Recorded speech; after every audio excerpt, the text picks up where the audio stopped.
ਵਾਹਿਗੁਰੂ ਜੀ ਕਾ ਖਾਲਸਾ ਵਾਹਿਗੁਰੂ ਜੀ ਕੀ ਫਤਿਹ। ਅਸਲਾਮ ਵਾਲੇਕਮ ਆਦਾਬ ਬਰਜ। ਮੈਂ ਹਾਂ ਤੁਹਾਡੀ ਹੋਸਟ ਨੀਲਮ ਕੌਰ ਤੇ ਮੈਂ TV84 ਦੇ ਸਾਰੇ ਦਰਸ਼ਕਾਂ ਤੇ ਸਰੋਤਿਆਂ ਦਾ ਦਿਲੀ ਸਵਾਗਤ ਕਰਦੀ ਹਾਂ ਪ੍ਰੋਗਰਾਮ ਸੱਚੋ ਸੱਚ ਵਿੱਚ, ਜਿਹੜੇ ਇਸ ਪ੍ਰੋਗਰਾਮ ਨਾਲ ਦੇਸ਼ਾਂ ਵਿਦੇਸ਼ਾਂ ਤੋਂ ਜੁੜ ਚੁੱਕੇ ਨੇ।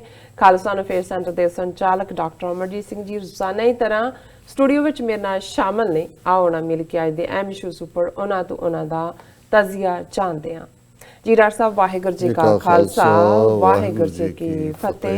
जी डॉक्टर साहब जी आया प्रोग्राम सचो सच विच बहुत शुक्रिया जी डॉक्टर साहब। अज 30 जनवरी 2020 18 माघ नानकशाही संमत 551 का दिन है। तो डॉक्टर साहब प्रोग्राम शुरू करने तो पहला असीं दर्शकों ते सरੋਤਿਆਂ ਨੂੰ हमेशा इस तरह दस दईए व्यूअर्स, जे तुसी हक सच इंसाफ ते पैरा दिंदा इक्को एक चैनल TV84 ਨੂੰ देखना चाहते हो ਤਾਂ ਤੁਸੀਂ देख सकते spectrum cable, RCN cable, Bell public viewing Canada, roku, Jadoo box, शावा, फेसबुक, TV84 ਦੀ ਐਪ ਰਾਹੀਂ online streaming and IP box ਤੇ ਤੁਸੀਂ TV84 ਨੂੰ ਦੇਖ ਸਕਦੇ ਹੋ। व्यूअर्स, ਜੇ ਤੁਸੀਂ TV84 ਨਾਲ ਜਾਂ ਪ੍ਰੋਗਰਾਮ ਸੱਚੋ ਸੱਚ ਨਾਲ ਫੇਸਬੁੱਕ ਰਾਹੀਂ ਜੁੜੇ ਹੋ ਤਾਂ ਇਸ ਨੂੰ ਵੱਧ ਤੋਂ ਵੱਧ ਲਾਈਕ ਕਰੋ ਤੇ ਸ਼ੇਅਰ ਕਰੋ ਅਤੇ ਨਾਲ ਹੀ YouTube ਤੇ ਸਬਸਕ੍ਰਾਈਬ ਕਰੋ। ਇਹ ਵੀ ਦੱਸਿਏ ਕਿ ਤੁਸੀਂ TV84 ਦੀ ਐਪ ਨੂੰ ਐਂਡਰੋਇਡ ਐਂਡ ਐਪ ਸਟੋਰ ਤੇ ਡਾਊਨਲੋਡ ਕਰਕੇ ਜੋ TV84 ਦੀ ਲਾਈਵ ਸਟ੍ਰੀਮ ਹੈ ਉਸ ਨੂੰ ਤੁਸੀਂ 24 ਆਵਰਸ ਦੇਖ ਸਕਦੇ ਹੋ। व्यूअर्स, ਹੁਣ ਅਸੀਂ ਆਪਣੇ ਪ੍ਰੋਗਰਾਮ ਦੀ ਸ਼ੁਰੂਆਤ ਕਰਨ ਜਾ ਰਹੇ ਹਾਂ। ਜਿਸ ਤਰ੍ਹਾਂ ਕਿ ਅਸੀਂ ਤੁਹਾਨੂੰ ਦੱਸਿਆ ਸੀ ਕਿ ਹੁਣ ਆਪਾਂ ਜੋ ਫੇਸਬੁੱਕ ਤੇ ਜਾਂ YouTube ਤੇ ਉੱਪਰ ਜੋ ਸਾਡਾ ਪ੍ਰੋਗਰਾਮ ਹੋਏਗਾ ਉਹ ਵਨ ਗੋ ਹੋਏਗਾ, ਕੋਈ ਵੀ ਸੈਗਮੈਂਟ ਨਹੀਂ ਹੋਏਗਾ। ਸੋ ਪ੍ਰੋਗਰਾਮ ਦੇ ਸ਼ੁਰੂ ਵਿੱਚ ਅਸੀਂ ਤੁਹਾਨੂੰ ਦੱਸ ਦਿੰਦੇ ਹਾਂ ਕਿ ਜੋ ਵੀ ਅੱਜ ਵਿਚਾਰ ਚਰਚਾ ਦਾ ਵਿਸ਼ਾ ਜੋ ਵੀ ਹੋਣਗੇ ਉਹਨਾਂ ਬਾਰੇ ਆਪਾਂ ਤੁਹਾਨੂੰ ਥੋੜੀ ਜਿਹੀ ਜਾਣਕਾਰੀ ਦੇਣਾ ਚਾਹੁੰਦੇ ਹਾਂ। व्यूअर्स, जिस तरह कि अज के दिन ही 30 जनवरी 1948 ਨੂੰ ਗਾਂਧੀ ਨੂੰ ਮਾਰਿਆ ਗਿਆ ਔਰ ਮਾਰਨ ਵਾਲਾ RSS ਦਾ ਨੱਥੂ ਰਾਮ ਗੋਡਸੇ ਸੀ। ਸੋ ਅੱਜ ਵੀ RSS ਦੇ ਇੱਕ ਗੁੰਡੇ ਨੇ ਜੈ ਸ਼੍ਰੀ ਰਾਮ ਕਹਿ ਕੇ ਜਾਮੀਆ ਸਟੂਡੈਂਟ ਦੇ ਉੱਪਰ ਗੋਲੀ ਚਲਾਈ ਔਰ ਜਿਨ੍ਹਾਂ ਵਿੱਚੋਂ ਇੱਕ ਨੂੰ ਜ਼ਖਮੀ ਕੀਤਾ ਗਿਆ। ਔਰ ਜੋ ਪੁਲਿਸ ਹੈ, ਜੋ ਪੁਲਿਸ ਦਾ ਕੰਮ ਹੁੰਦਾ ਹੈ ਕਿ ਉਹਨਾਂ ਦੀ ਜੋ ਪਬਲਿਕ ਹੈ ਉਸ ਦੀ ਰੱਖਿਆ ਕਰਨਾ ਜਾਂ ਜੋ ਜ਼ੁਲਮ ਕਰਨ ਵਾਲੇ ਨੂੰ ਰੋਕਣਾ, ਪਰ ਉਸ ਟਾਈਮ ਜੋ ਪੁਲਿਸ ਸੀ ਉਹ ਇਹ ਤਮਾਸ਼ਾ ਦੇਖ ਰਹੀ ਸੀ। ਔਰ ਅੱਜ ਭਾਰਤ ਦੇ ਲੋਕ 130 ਕਰੋੜ ਲੋਕ ਨੇ ਉਹ RS ਦੇ ਗੁੰਡਾ ਰਾਜ ਦਾ ਸ਼ਿਕਾਰ ਨੇ। ਸੋ ਇਸ ਉੱਪਰ ਆਪਾਂ ਵਿਚਾਰ ਚਰਚਾ ਕਰਾਂਗੇ, ਡਾਕਟਰ ਸਾਹਿਬ ਕੋਲ ਉਹਨਾਂ ਦੇ ਵਿਚਾਰ ਸੁਣਾਂਗੇ। ਔਰ ਦੂਸਰੇ ਪਾਸੇ ਜੋ ਟਰੰਪ ਜੋ ਪ੍ਰਸ਼ਾਸਨ ਹੈ ਉਹਨਾਂ ਨੇ ਜੋ ਜਿਹੜੀਆਂ ਕੰਪਨੀਆਂ ਨੇ ਜੋ ਕਿ ਫੇਕ ਕਾਲਸ ਕਰਦੀਆਂ ਨੇ ਉਹਨਾਂ ਉੱਪਰ ਮੁਕੱਦਮਾ ਦਾਇਰ ਕੀਤਾ ਹੈ, ਜਿਨ੍ਹਾਂ ਵਿੱਚੋਂ ਜ਼ਿਆਦਾਤਰ ਜੋ ਕੰਪਨੀਆਂ ਜੋ ਫੇਕ ਕਾਲਸ ਕਰਦੀਆਂ ਨੇ ਉਹ ਭਾਰਤ ਵਿੱਚ ਨੇ। ਸੋ ਦੇਖੋ, ਧੋਖਾਬਾਜ਼ੀ ਉਹਨਾਂ ਦੇ ਖੂਨ ਵਿੱਚ ਹੈ। ਸੋ ਇਸ ਉੱਪਰ ਵਿਚਾਰ ਚਰਚਾ ਕਰਾਂਗੇ। ਜੋ ਅਰਾਊਂਡ ਦੇ ਵਿੱਚ ਜੋ ਡਿਵੈਲਪਮੈਂਟਸ ਹੋ ਰਹੀਆਂ ਨੇ ਇਸ ਉੱਪਰ ਵੀ ਆਪਾਂ ਵਿਚਾਰ ਚਰਚਾ ਕਰਾਂਗੇ। ਸੋ ਜੋ ਸਾਡੇ ਦਰਸ਼ਕਾਂ ਦੀਆਂ ਜੋ ਵੱਖ-ਵੱਖ ਮੁੱਦਿਆਂ ਦੇ ਉੱਪਰ ਵਿਸ਼ਿਆਂ ਦੇ ਉੱਪਰ ਜੋ ਸਾਨੂੰ ਈਮੇਲਸ ਮਿਲਦੀਆਂ ਨੇ ਉਸ ਉੱਪਰ ਵੀ ਆਪਾਂ ਵਿਚਾਰ ਚਰਚਾ ਕਰਾਂਗੇ। ਔਰ ਪ੍ਰੋਗਰਾਮ ਦੇ ਐਂਡ ਦੇ ਵਿੱਚ ਆਪਾਂ ਜੋ ਗੁਰਬਾਣੀ ਵਿਚਾਰਾਂ ਨੇ ਉਸ ਉੱਪਰ ਆਪਾਂ ਡਾਕਟਰ ਸਾਹਿਬ ਕੋਲ ਉਹਨਾਂ ਦੇ ਵਿਚਾਰ ਸੁਣਾਂਗੇ। ਸੋ ਅਸੀਂ ਚਾਹਾਂਗੇ ਕਿ ਤੁਸੀਂ ਸਾਡੇ ਨਾਲ ਸਟਾਰਟਿੰਗ ਤੋਂ ਲੈ ਕੇ ਐਂਡ ਤੱਕ ਇਸੇ ਤਰ੍ਹਾਂ ਹੀ ਬਣੇ ਰਹਿਣਾ। ਦੇਖਣ ਸੁਣ ਲਈ ਤੁਹਾਡਾ ਸਭ ਦਾ ਬਹੁਤ ਬਹੁਤ ਸ਼ੁਕਰੀਆ ਜੀ। ਡਾਕਟਰ ਸਾਹਿਬ ਕੀ ਕਹਿਣਾ ਚਾਹੋਗੇ? ਦੇਖੋ, ਇੱਕ ਗੱਲ ਅਕਸਰ ਦੁਹਰਾਈ ਜਾਂਦੀ ਹੈ ਕਿ ਇਤਿਹਾਸ ਆਪਣੇ ਆਪ ਨੂੰ ਦੁਹਰਾਉਂਦਾ ਹੈ ਜੀ। ਵੈਸੇ ਇਸ ਦੇ ਉੱਤੇ ਕਿਸੇ ਹੋਰ ਸਿਆਣੇ ਦਾ ਕਾਮੈਂਟ ਹੈ ਕਿ ਇਤਿਹਾਸ ਇਸ ਲਈ ਆਪਣੇ ਆਪ ਨੂੰ ਦੁਹਰਾਉਂਦਾ ਹੈ ਕਿ ਪਹਿਲੇ ਇਤਿਹਾਸ ਦੇ ਵਾਕਿਆ ਦੇ ਮੌਕੇ ਜੋ ਸਬਕ ਨਿਕਲੇ ਸਨ ਉਹਨਾਂ ਨੂੰ ਯਾਦ ਨਹੀਂ ਕੀਤਾ ਜਾਂਦਾ। ਗਲਤੀਆਂ ਕਰਨ ਵਾਲੇ ਵੀ ਉਹੀ ਗਲਤੀਆਂ ਕਰਦੇ ਨੇ, ਲੋਕਾਂ ਦਾ ਵਿਹਾਰ ਵੀ ਉਹ ਜਿਹਾ ਹੁੰਦਾ ਹੈ ਤੇ ਫਿਰ ਉਹ ਜਿਹੀਆਂ ਹੀ ਘਟਨਾਵਾਂ ਜਿਹੜੀਆਂ ਨੇ ਬਾਰ-ਬਾਰ ਵਾਪਰਦੀਆਂ। ਜੀ। ਅੱਜ 30 ਜਨਵਰੀ 2020 ਦਾ ਦਿਨ ਹੈ। ਬਿਲਕੁਲ। ਤੇ ਅੱਜ ਤੋਂ ਠੀਕ 72 ਸਾਲ ਪਹਿਲਾਂ 30 ਜਨਵਰੀ 1948 ਨੂੰ ਜਿਸ ਨੂੰ ਬਾਅਦ ਦੇ ਵਿੱਚ ਰਾਸ਼ਟਰਪਿਤਾ ਫਾਦਰ ਆਫ ਦਾ ਨੇਸ਼ਨ ਦਾ ਟਾਈਟਲ ਦਿੱਤਾ ਗਿਆ, ਭਾਰਤ ਦੀ ਆਜ਼ਾਦੀ ਤਹਿਰੀਕ ਦਾ ਜਿਹੜਾ ਸਭ ਤੋਂ ਜ਼ਿਆਦਾ ਕ੍ਰੈਡਿਟ ਮੋਹਨਦਾਸ ਕਰਮਚੰਦ ਗਾਂਧੀ ਨੂੰ ਦਿੱਤਾ ਜਾਂਦਾ ਹੈ ਜੀ। ਔਰ ਇਵੇਂ ਪ੍ਰੈਜ਼ੈਂਟ ਕੀਤਾ ਜਾਂਦਾ ਹੈ ਕਿ ਬਾਕੀ ਜਿਵੇਂ ਕਿਸੇ ਦਾ ਕੋਈ ਰੋਲ ਨਹੀਂ ਹੈ, ਜੇ ਗਾਂਧੀ ਨਾ ਹੁੰਦਾ ਤਾਂ ਭਾਰਤ ਆਜ਼ਾਦ ਨਾ ਹੁੰਦਾ।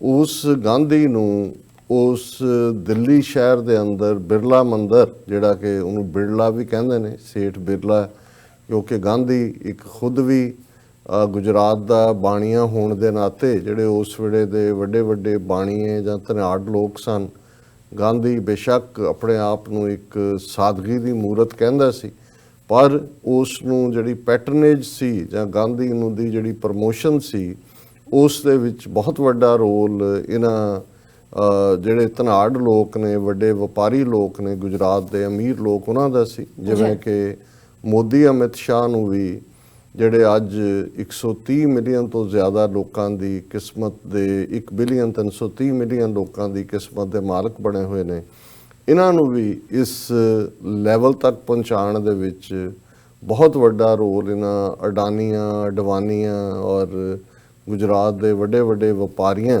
ਜਿਨ੍ਹਾਂ ਨੂੰ ਫਿਰ ਬਾਅਦ ਦੇ ਵਿੱਚ ਖੁੱਲ੍ਹੇ ਗੱਫੇ ਵੀ ਦਿੱਤੇ ਗਏ, ਤੇ ਉਹ ਲਲਿਤ ਮੋਦੀ ਹੋਏ, ਵਿਜੇ ਮਲਾਇਆ ਹੋਏ, ਕੋਈ ਹੋਰ ਮੋਦੀ ਹੋਏ, ਕਿਵੇਂ ਉਹ ਕਈ ਹਜ਼ਾਰ ਕਰੋੜ ਲੈ ਕੇ ਦੌੜੇ ਨੇ ਤੇ ਬਾਕੀ ਅਜੇ ਦੌੜਨ ਦੀ ਤਾਕ ਵਿੱਚ ਹੋਣਗੇ, ਔਰ ਕਿਵੇਂ ਫਿਰ ਉਸ ਰਫੇਲ ਦੇ ਡੀਲ ਦੇ ਵਿੱਚ ਰਿਲਾਇੰਸ ਵਾਲੇ ਨੂੰ 30,000 ਕਰੋੜ ਦਾ ਫਾਇਦਾ ਵੀ ਮੋਦੀ ਨੇ ਦਿੱਤਾ। ਕਿਉਂਕਿ ਬਹੁਤ ਕੁਝ ਜਦੋਂ ਸਿਮਿਲਰ ਹੁੰਦਾ ਤੇ ਜਿਨ੍ਹਾਂ ਨੂੰ ਥੋੜ੍ਹਾ ਬਹੁਤ ਇਤਿਹਾਸ ਦੇ ਉੱਤੇ ਅੱਖ ਰੱਖਣ ਦਾ ਸ਼ੌਕ ਹੈ, ਤੇ ਜੇ ਥੋੜ੍ਹੇ ਜਿਹੇ ਉਹਦੇ ਇਤਿਹਾਸ ਦੇ ਵਰਕੇ ਫਰੋਲ ਕੇ ਉਹਨਾਂ ਨੂੰ ਐਨਾਲਾਈਜ਼ ਕਰਨ ਜਾਂ ਉਹਨਾਂ ਦਾ ਮੁਤਾਲਿਆ ਕਰਨ ਦਾ ਸ਼ੌਕ ਹੈ, ਉਹ ਬਹੁਤ ਸਾਰੀਆਂ ਚੀਜ਼ਾਂ ਨੂੰ ਇੱਕਦਮ ਕਨੈਕਟ ਕਰ ਸਕਦੇ ਨੇ।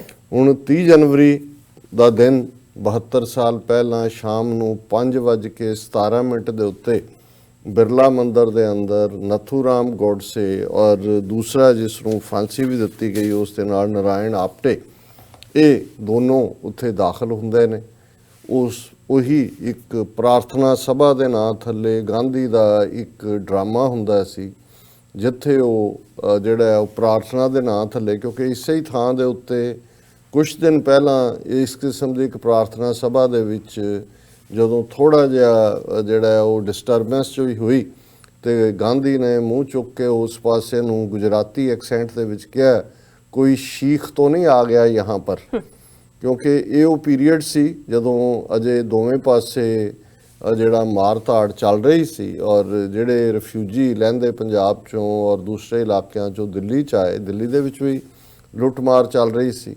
ਔਰ ਉਹ ਗਾਂਧੀ ਜਿਹੜਾ ਕਿ ਵੈਸੇ ਨੋਆਖਲੀ ਦੇ ਵਿੱਚ ਔਰ ਦੂਸਰੀਆਂ ਥਾਵਾਂ 'ਤੇ ਗਿਆ, ਉਹ ਕਦੇ ਵੀ ਲਹਿੰਦੇ ਪੰਜਾਬ ਦੇ ਵਿੱਚ ਜਾਂ ਚੜ੍ਹਦੇ ਪੰਜਾਬ ਦੇ ਵਿੱਚ ਵੀ ਨਹੀਂ ਆਇਆ ਕਿ ਉਸ ਵਾਇਲੈਂਸ ਨੂੰ ਰੋਕਿਆ ਜਾ ਸਕੇ, ਜਿਹਦਾ ਵੱਡਾ ਕਾਰਨ ਜਿਹੜਾ ਹੈ ਉਸ ਵੇਲੇ ਇਹਨਾਂ ਦੀਆਂ ਹੀ ਨੀਤੀਆਂ ਸੀ। ਜਿਸ ਕਿਸਮ ਦਾ ਗਾਂਧੀ ਜਾਂ ਨਹਿਰੂ, ਬੇਸ਼ੱਕ ਮੈਂ ਜਦੋਂ ਕੁਛ ਆਪਣੇ ਪਾਕਿਸਤਾਨੀ ਭਰਾਵਾਂ ਭੈਣਾਂ ਦੇ ਲੇਖ ਪੜ੍ਹਦਾ ਜਾਂ ਉਹਨਾਂ ਨਾਲ ਗੱਲਬਾਤ ਦਾ ਵੀ ਮੌਕਾ ਮਿਲਦਾ ਹੈ, ਤੇ ਉਹ ਗਾਂਧੀ ਬਾਰੇ ਇੱਕ ਸੌਫਟ ਕਾਰਨਰ ਰੱਖਦੇ ਨੇ। ਉਹਨਾਂ ਨੂੰ ਲੱਗਦਾ ਹੈ ਵੀ ਗਾਂਧੀ ਜਿਹੜਾ ਹੈ ਉਹ ਉਹਦੇ ਮਨ 'ਚ ਜਿਹੜਾ ਹੈ ਉਹ ਸਾਂਝ ਦੀ ਗੱਲ ਸੀ, ਔਰ ਕੁਛ ਤਾਂ ਇਹ ਵੀ ਕਹਿੰਦੇ ਨੇ ਕਿ ਜੀ ਗਾਂਧੀ ਦਾ ਕਤਲ ਵੀ ਇਸ ਲਈ ਹੋਇਆ ਕਿਉਂਕਿ ਉਸ ਨੇ ਜਦੋਂ ਭਾਰਤ ਪਾਕਿਸਤਾਨ ਦੇ ਵਿੱਚ ਅਸੈਟ ਵੰਡੇ ਗਏ ਆਪਸੀ, ਜੋ ਵੀ ਸਾਂਝ ਦੀ ਸੀ ਕਿ ਇੰਨਾ ਹਿੱਸਾ ਉਹਨਾਂ ਨੂੰ ਮਿਲੇਗਾ, ਇੰਨਾ ਇਹਨਾਂ ਨੂੰ ਮਿਲੇਗਾ, ਔਰ ਇੱਕ ਰਕਮ ਤੈਅ ਹੋਈ ਕਿ ਇੰਨੇ ਕਰੋੜ ਰੁਪਏ ਪਾਕਿਸਤਾਨ ਨੂੰ ਦਿੱਤੇ ਜਾਣਗੇ, ਕਿਉਂਕਿ ਦਿੱਲੀ ਕੈਪੀਟਲ ਸੀ ਅੰਗਰੇਜ਼ਾਂ ਦੀ ਔਰ ਵੱਡਾ ਅਸੈਟ ਇੱਧਰ ਹੀ ਸੀ।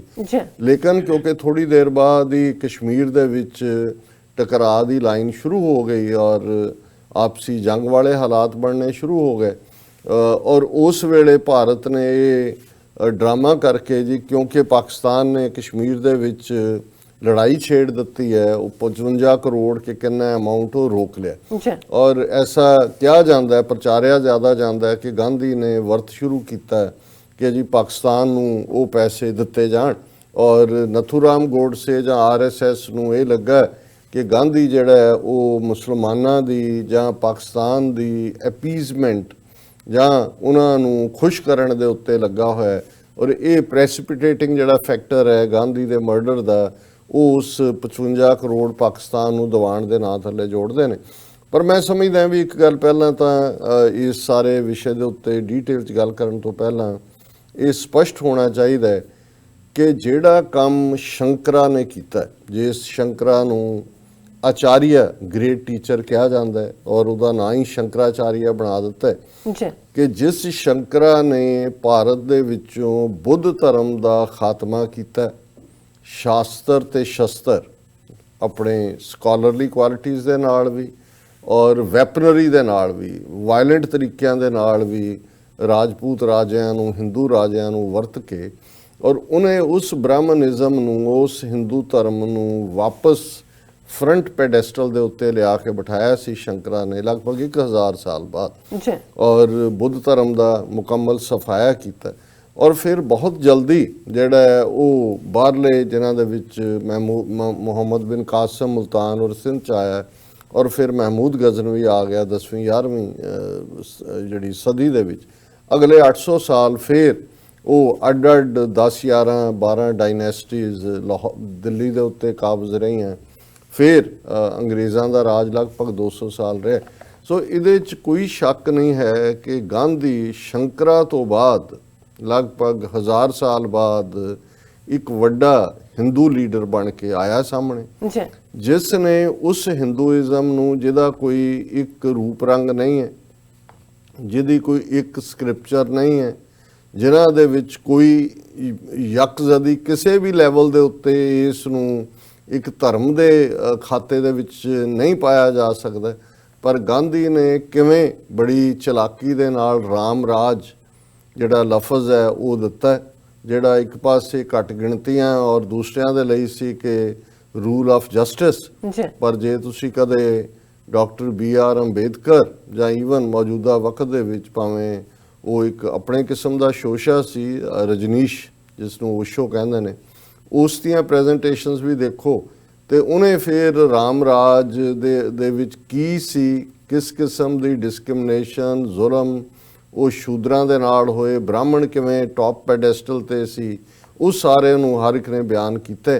ਪਰ ਇਹਦੇ 'ਚ ਕੋਈ ਸ਼ੱਕ ਨਹੀਂ ਹੈ ਕਿ ਗਾਂਧੀ ਨੇ ਉਸ ਆਈਡੀਓਲੋਜੀਕਲ ਬੇਸ ਨੂੰ ਜਿਹੜਾ 19ਵੀਂ ਸਦੀ ਦੇ ਅਖੀਰ 'ਚ ਉਹ ਬੇਸ਼ੱਕ ਆਨੰਦ ਮੱਠ ਦੇ ਨਾਲ ਜਿਹੜੀ ਇੱਕ ਹਿੰਦੂਤਵਾਦੀ ਰਿਵਾਈਵਲ ਦੀ ਗੱਲ ਸੀ, ਜਿਹਦੇ 'ਚ ਇਹ ਵੰਦੇ ਮਾਤਰਮ, ਹੇ ਮਾਂ ਮੈਂ ਤੇਰੀ ਵੰਦਨਾ ਕਰਦਾ, ਭਾਰਤ ਨੂੰ ਇੱਕ ਜੀਓਗ੍ਰਾਫੀਕਲ ਐਂਟੀਟੀ ਨਹੀਂ, ਇੱਕ ਗੋਡੈਸ ਮਦਰ ਦੇ ਤੌਰ ਤੇ ਪ੍ਰੈਜੈਂਟੇਸ਼ਨ ਜਿਹੜੀ ਆਨੰਦ ਮੱਠ ਦੇ ਨਾਲ ਸ਼ੁਰੂ ਹੁੰਦੀ ਹੈ।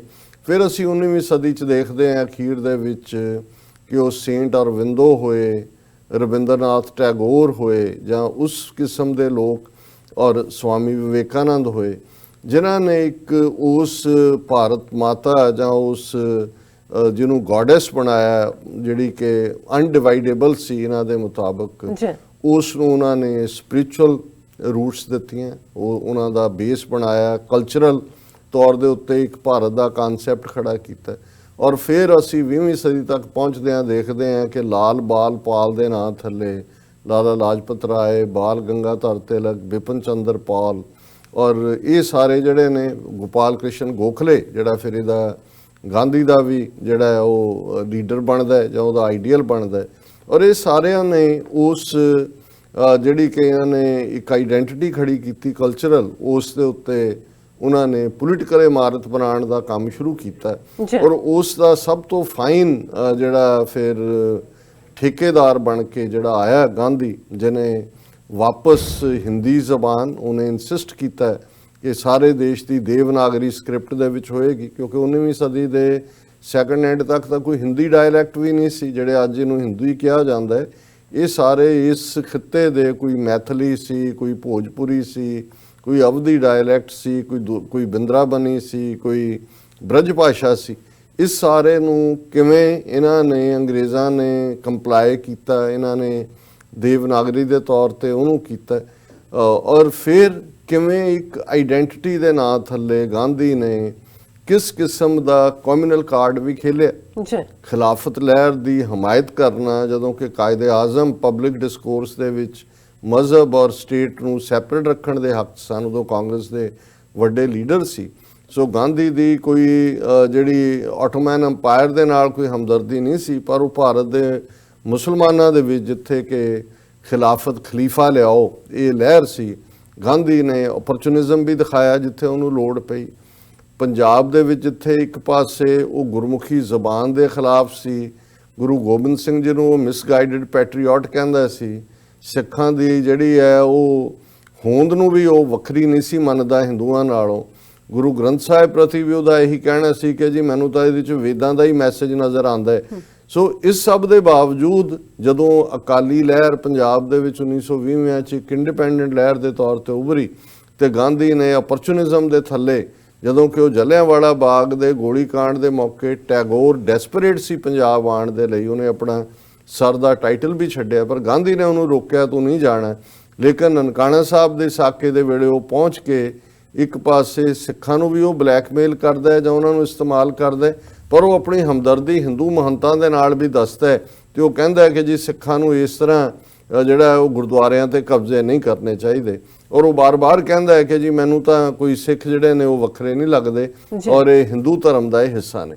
ਸੋ ਜਿਹੜੀ ਫਰਕ ਸਿਰਫ ਇੰਨਾ ਹੈ, ਜਿਹੜੇ ਦੋ ਲਫ਼ਜ਼ ਬਹੁਤ ਲੇਟਰ ਘੜੇ ਗਏ, ਸੌਫਟ ਤੇ ਹਾਰਡ ਹਿੰਦੂਤਵਾ। ਇਨਫੈਕਟ ਜੇ ਹਿੰਦੂਤਵਾ ਦੀਆਂ ਇੰਨੇ ਵੱਡੇ ਖਿੱਤੇ ਦੇ ਵਿੱਚ ਕਿਸੇ ਨੇ ਜੜ੍ਹਾਂ ਲਾਈਆਂ ਔਰ ਉਹ ਗਾਂਧੀ ਸੀ ਜਿਸ ਨੇ ਧਰਮ ਨੂੰ ਵੀ ਵਿਚਲੇ ਆ ਕੇ ਵਾੜਿਆ, ਔਰ ਕਿਵੇਂ ਉਹਨੇ ਫਿਰ ਉਹ ਜਿਹੜਾ ਹਿੰਦੂਆਂ ਦਾ ਸਿੰਬੋਲਿਜ਼ਮ ਸੀ, ਅੱਧ ਨੰਗੀ ਜੇ ਉਹ ਆਪਣਾ ਵਜੂਦ ਰੱਖਣ ਲਈ ਉਹ ਧੋਤੀ ਬੰਨ੍ਹ ਲੈਣੀ ਔਰ ਬੱਕਰੀ ਦਾ ਜਿਹੜੀ ਹੈ ਉਹ ਦੁੱਧ ਸਾਰੀ ਉਮਰ ਬੱਕਰੀ ਦਾ ਪੀਂਦਾ ਰਿਹਾ, ਪਰ ਜਿਹੜਾ ਪਵਿੱਤਰ ਐਨੀਮਲ ਹੈ ਉਹ ਗਾਂ ਨੂੰ ਬਣਾਉਣ ਦੀ ਹੈ, ਜਿਹੜਾ ਕਾਊ ਦਾ ਵੀ ਸਾਰਾ ਕਨਸੈਪਟ ਇਹ ਵੀ ਗਾਂਧੀ ਦਾ ਦਿੱਤਾ ਹੋਇਆ।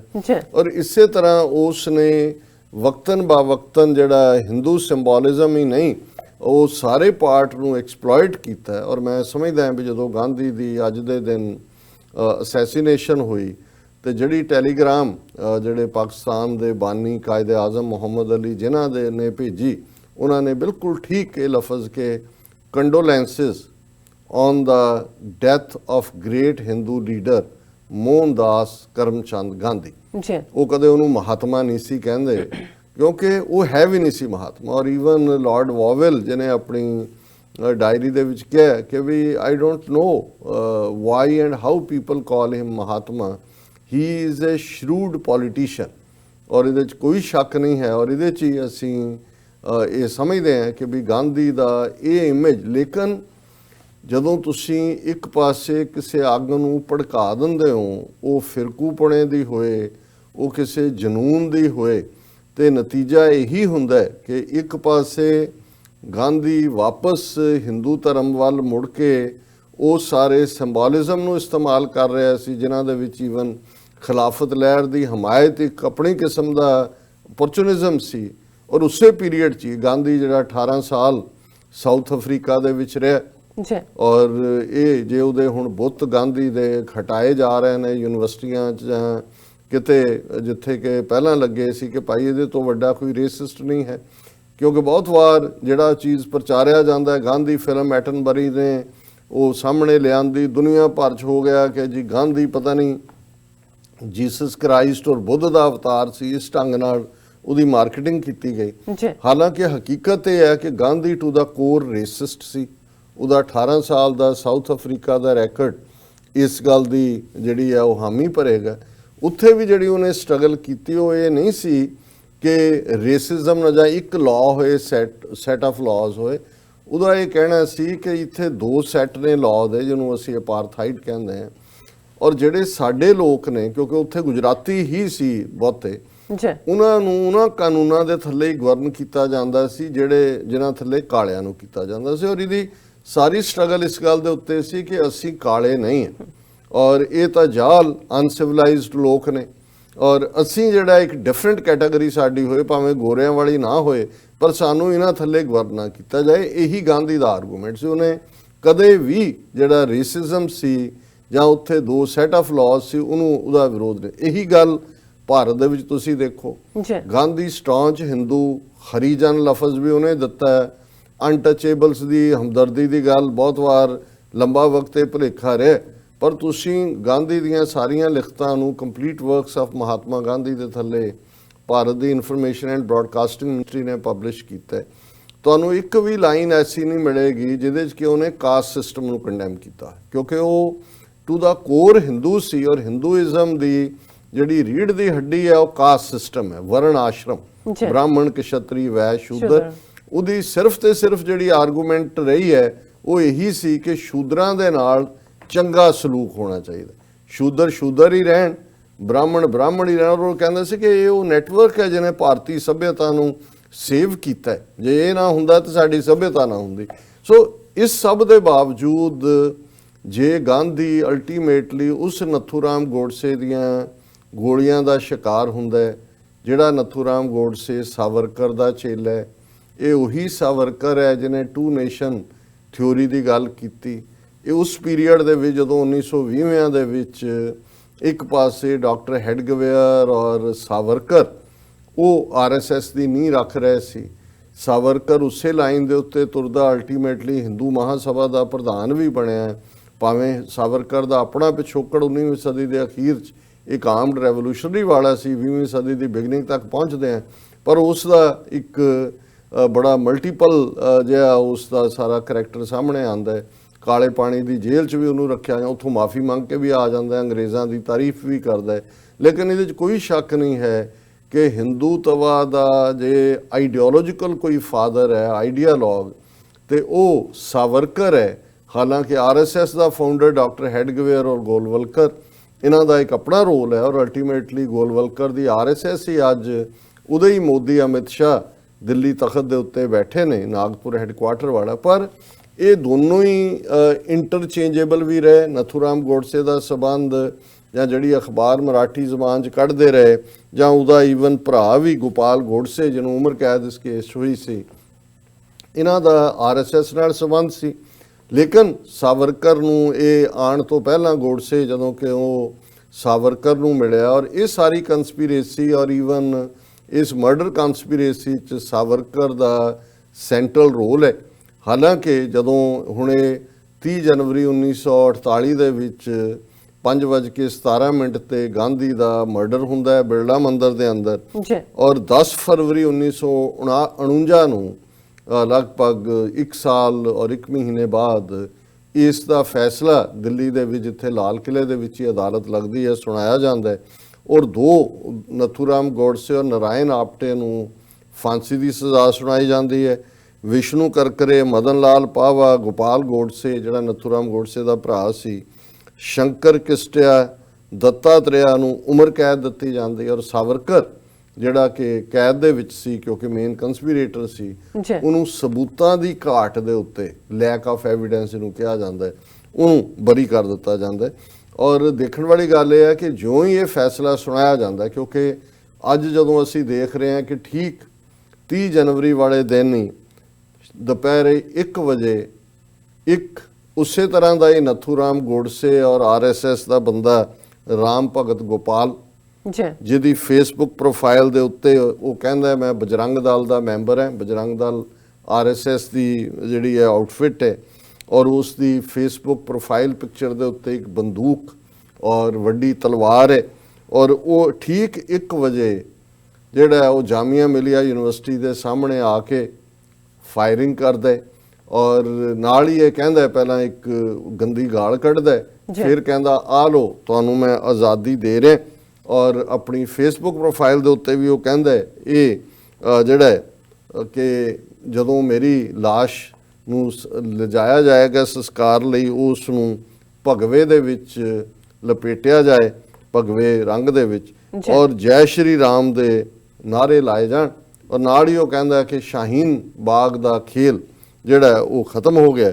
ਔਰ ਜਿਹੜਾ ਬੰਦਾ ਇਸ ਗੋਲੀ ਦੇ ਨਾਲ ਜ਼ਖਮੀ ਹੁੰਦਾ ਹੈ, ਇਹ ਵੀ ਕਈ ਵਾਰੀ ਹਿਸਟਰੀ ਦੇ ਲਿੰਕ ਨੇ। ਜੰਮੂ ਕਸ਼ਮੀਰ ਦਾ ਰਹਿਣ ਵਾਲਾ ਸ਼ਦਾਬ ਫਾਰੂਕ, ਜਿਹੜਾ ਮਾਸ ਕਮਿਊਨੀਕੇਸ਼ਨ ਦਾ ਸਟੂਡੈਂਟ ਹੈ, ਉਸ ਦੇ ਹੱਥ ਦੇ ਉੱਤੇ ਗੋਲੀ ਲੱਗੀ ਹੈ, ਔਰ ਉਹਨਾਂ ਦਾ ਸੰਬੰਧ ਡੋਡਾ ਜੰਮੂ ਐਂਡ ਕਸ਼ਮੀਰ ਦੇ ਨਾਲ ਹੈ। ਹੁਣ ਇਸ ਸਾਰੇ ਨੂੰ, ਹੁਣ ਜਦੋਂ ਤੁਸੀਂ ਇਸ ਭਗਵੇ ਵਾਲੇ ਦੇ, ਇਸ ਬਜਰੰਗ ਦਲ ਦੇ ਉਸ ਹਿੰਦੂਤਵਾ ਜਿਹਨੂੰ ਅਜੇ ਅਮਿਤ ਸ਼ਾਹ ਕੁਛ ਦਿਨ ਪਹਿਲਾਂ ਹੀ ਸ਼ਾਹੀਨ ਬਾਗ ਕਾ ਖੇਲ ਖਤਮ ਹੋ ਜਾਏਗਾ, ਉਹੀ ਲਾਈਨ ਉਹ ਦੁਹਰਾ ਰਿਹਾ।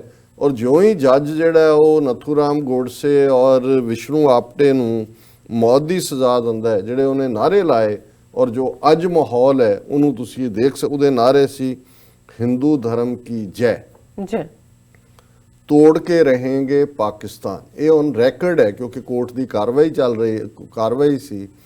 ਤੋੜ ਕੇ ਰਹੇਂਗੇ ਪਾਕਿਸਤਾਨ, ਹਿੰਦੂ ਹਿੰਦੀ ਹਿੰਦੁਸਤਾਨ। ਕਿਉਂਕਿ ਇਹ ਜਿਹੜਾ ਹਿੰਦੂ ਹਿੰਦੁਸਤਾਨ ਵੀ ਹੈ, ਇਹਦਾ ਇਹ ਕੰਪਲੀਟ ਨਾਰਾ ਇਹੀ ਸੀ ਜਿਹੜਾ ਨਥੂਰਾਮ ਗੋਡਸੇ ਨੇ 10 ਫਰਵਰੀ 1949 ਨੂੰ ਦਿੱਲੀ ਦੀ ਅਦਾਲਤ ਜਦੋਂ ਉਹਨੂੰ ਮੌਤ ਦੀ ਸਜ਼ਾ ਸੁਣਾਈ ਗਈ, ਉਸ ਦੇ ਵਿੱਚ ਉਹਨੇ ਇਹ ਨਾਰਾ ਲਾਇਆ ਜੀ। ਔਰ ਫਿਰ ਉਹਨੇ ਕਿਹਾ ਕਿ ਵੀ ਮੈਂ ਆਪਣਾ ਬਿਆਨ ਪੜ੍ਹਨਾ ਚਾਹੁੰਦਾ। ਲਗਭਗ 45 ਮਿੰਟ ਗੋਡਸੇ ਨੇ ਆਪਣਾ ਲਿਖਤੀ ਬਿਆਨ, ਜਿਹਦੇ 5 ਹਿੱਸੇ ਸੀ, ਉਹਨਾਂ ਦੇ ਵਿੱਚ ਕਿ ਰਾਜਨੀਤੀ ਕੀ ਹੈ, ਗਾਂਧੀ ਦੀ ਮੁੱਢਲੀ ਰਾਜਨੀਤੀ ਕੀ ਹੈ, ਸਾਡਾ ਹਿੰਦੂਤਵਾ ਦਾ ਏਜੰਡਾ ਕੀ ਹੈ, ਔਰ ਕਿਵੇਂ ਜੋ ਮੈਂ ਕੀਤਾ ਹੈ ਉਹ ਬਿਲਕੁਲ ਠੀਕ ਕੀਤਾ ਹੈ। ਔਰ ਇਹ ਜਦੋਂ 45 ਕੁ ਮਿੰਟ ਉਹ ਪੜ੍ਹ ਚੁੱਕਿਆ ਤੇ ਫਿਰ ਉਹ ਚੱਕਰ ਖਾ ਕੇ ਡਿੱਗ ਪਿਆ। ਫਿਰ ਪਾਣੀ ਪੀ ਕੇ ਉੱਠਿਆ ਤਾਂ ਉਹਨੇ ਅਗਲੇ 5 ਮਿੰਟ ਦੇ ਵਿੱਚ ਆਪਣਾ ਬਿਆਨ ਜਿਹੜਾ ਉਹ ਕੰਪਲੀਟ ਕੀਤਾ ਤੇ ਬਿਆਨ ਕੰਪਲੀਟ ਕਰਨ ਲੱਗਿਆ ਉਹਨੇ ਫਿਰ ਨਾਰੇ ਲਾਏ, ਅਖੰਡ ਭਾਰਤ ਅਮਰ ਰਹੇ, ਵੰਦੇ ਮਾਤਰਮ। ਔਰ ਉਹਨੇ ਕਿਹਾ ਕਿ ਵੀ ਇਹ ਜਿਹੜੀ ਸਰਕਾਰ ਹੈ ਇਹ ਮੁਸਲਿਮ ਪ੍ਰਸਤ ਹੈ। ਔਰ ਅਲਟੀਮੇਟਲੀ ਜਿਹੜੀ ਉਹਦੀ ਲਾਸਟ ਵਿਸ਼ ਵੀ ਸੀ ਜਦੋਂ ਉਹਨੂੰ ਫਾਂਸੀ ਦਿੱਤੀ ਗਈ, ਜਿਹੜੀ ਕਿ ਉਹਦੇ 'ਚ ਉਹਨੇ ਕਿਹਾ ਸੀ ਕਿ ਮੇਰੀਆਂ ਜਿਹੜੀਆਂ ਅਸਥੀਆਂ ਨੇ ਉਹਨਾਂ ਨੂੰ ਉਦੋਂ ਹੀ ਗੰਗਾ ਦੇ ਵਿੱਚ ਬਹਾਇਆ ਜਾਏ ਜਦੋਂ ਕਿ ਪਾਕਿਸਤਾਨ ਟੁੱਟ ਜਾਏ ਔਰ ਅਖੰਡ ਭਾਰਤ ਸਥਾਪਿਤ ਹੋ ਜਾਏ। ਸੋ ਅੱਜ ਵੀ ਹੁਣ ਨਥੂਰਾਮ ਗੋਡਸੇ ਦੀ ਯਾਦ 'ਚ ਮੰਦਿਰ ਵੀ ਬਣਾਇਆ ਗਿਆ ਹੈ ਔਰ ਉਹਦੇ 'ਚ ਉਹ ਜਿਹੜੀਆਂ ਨੇ ਉਸਦੀਆਂ ਅਸਥੀਆਂ ਵੀ ਅਜੇ ਰੱਖੀਆਂ ਹੋਈਆਂ ਨੇ। ਔਰ ਇਸ ਸਾਰੇ ਨੂੰ ਜਦੋਂ ਅਸੀਂ ਅੱਜ ਦੇ ਕੰਟੈਕਸਟ ਦੇ ਵਿੱਚ ਦੇਖਦੇ ਹਾਂ ਕਿ ਵੀ ਕਿਵੇਂ ਇਸ 72 ਸਾਲ ਦੇ ਵਿੱਚ ਉਹ ਸਾਰੀ ਲਾਈਨ ਜਿਹੜੀ ਹੈ ਉਸੇ ਲਾਈਨ ਦੇ ਉੱਤੇ ਹੀ ਜਦੋਂ ਗੋਡਸੇ ਨੂੰ ਸਜ਼ਾ ਸੁਣਾਈ ਗਈ, ਜ਼ਾਹਰ ਹੈ ਨਥੂਰਾਮ ਗੋਡਸੇ ਇੱਕ ਮਹਾਰਾਸ਼ਟਰ ਦਾ ਬ੍ਰਾਹਮਣ ਸੀ।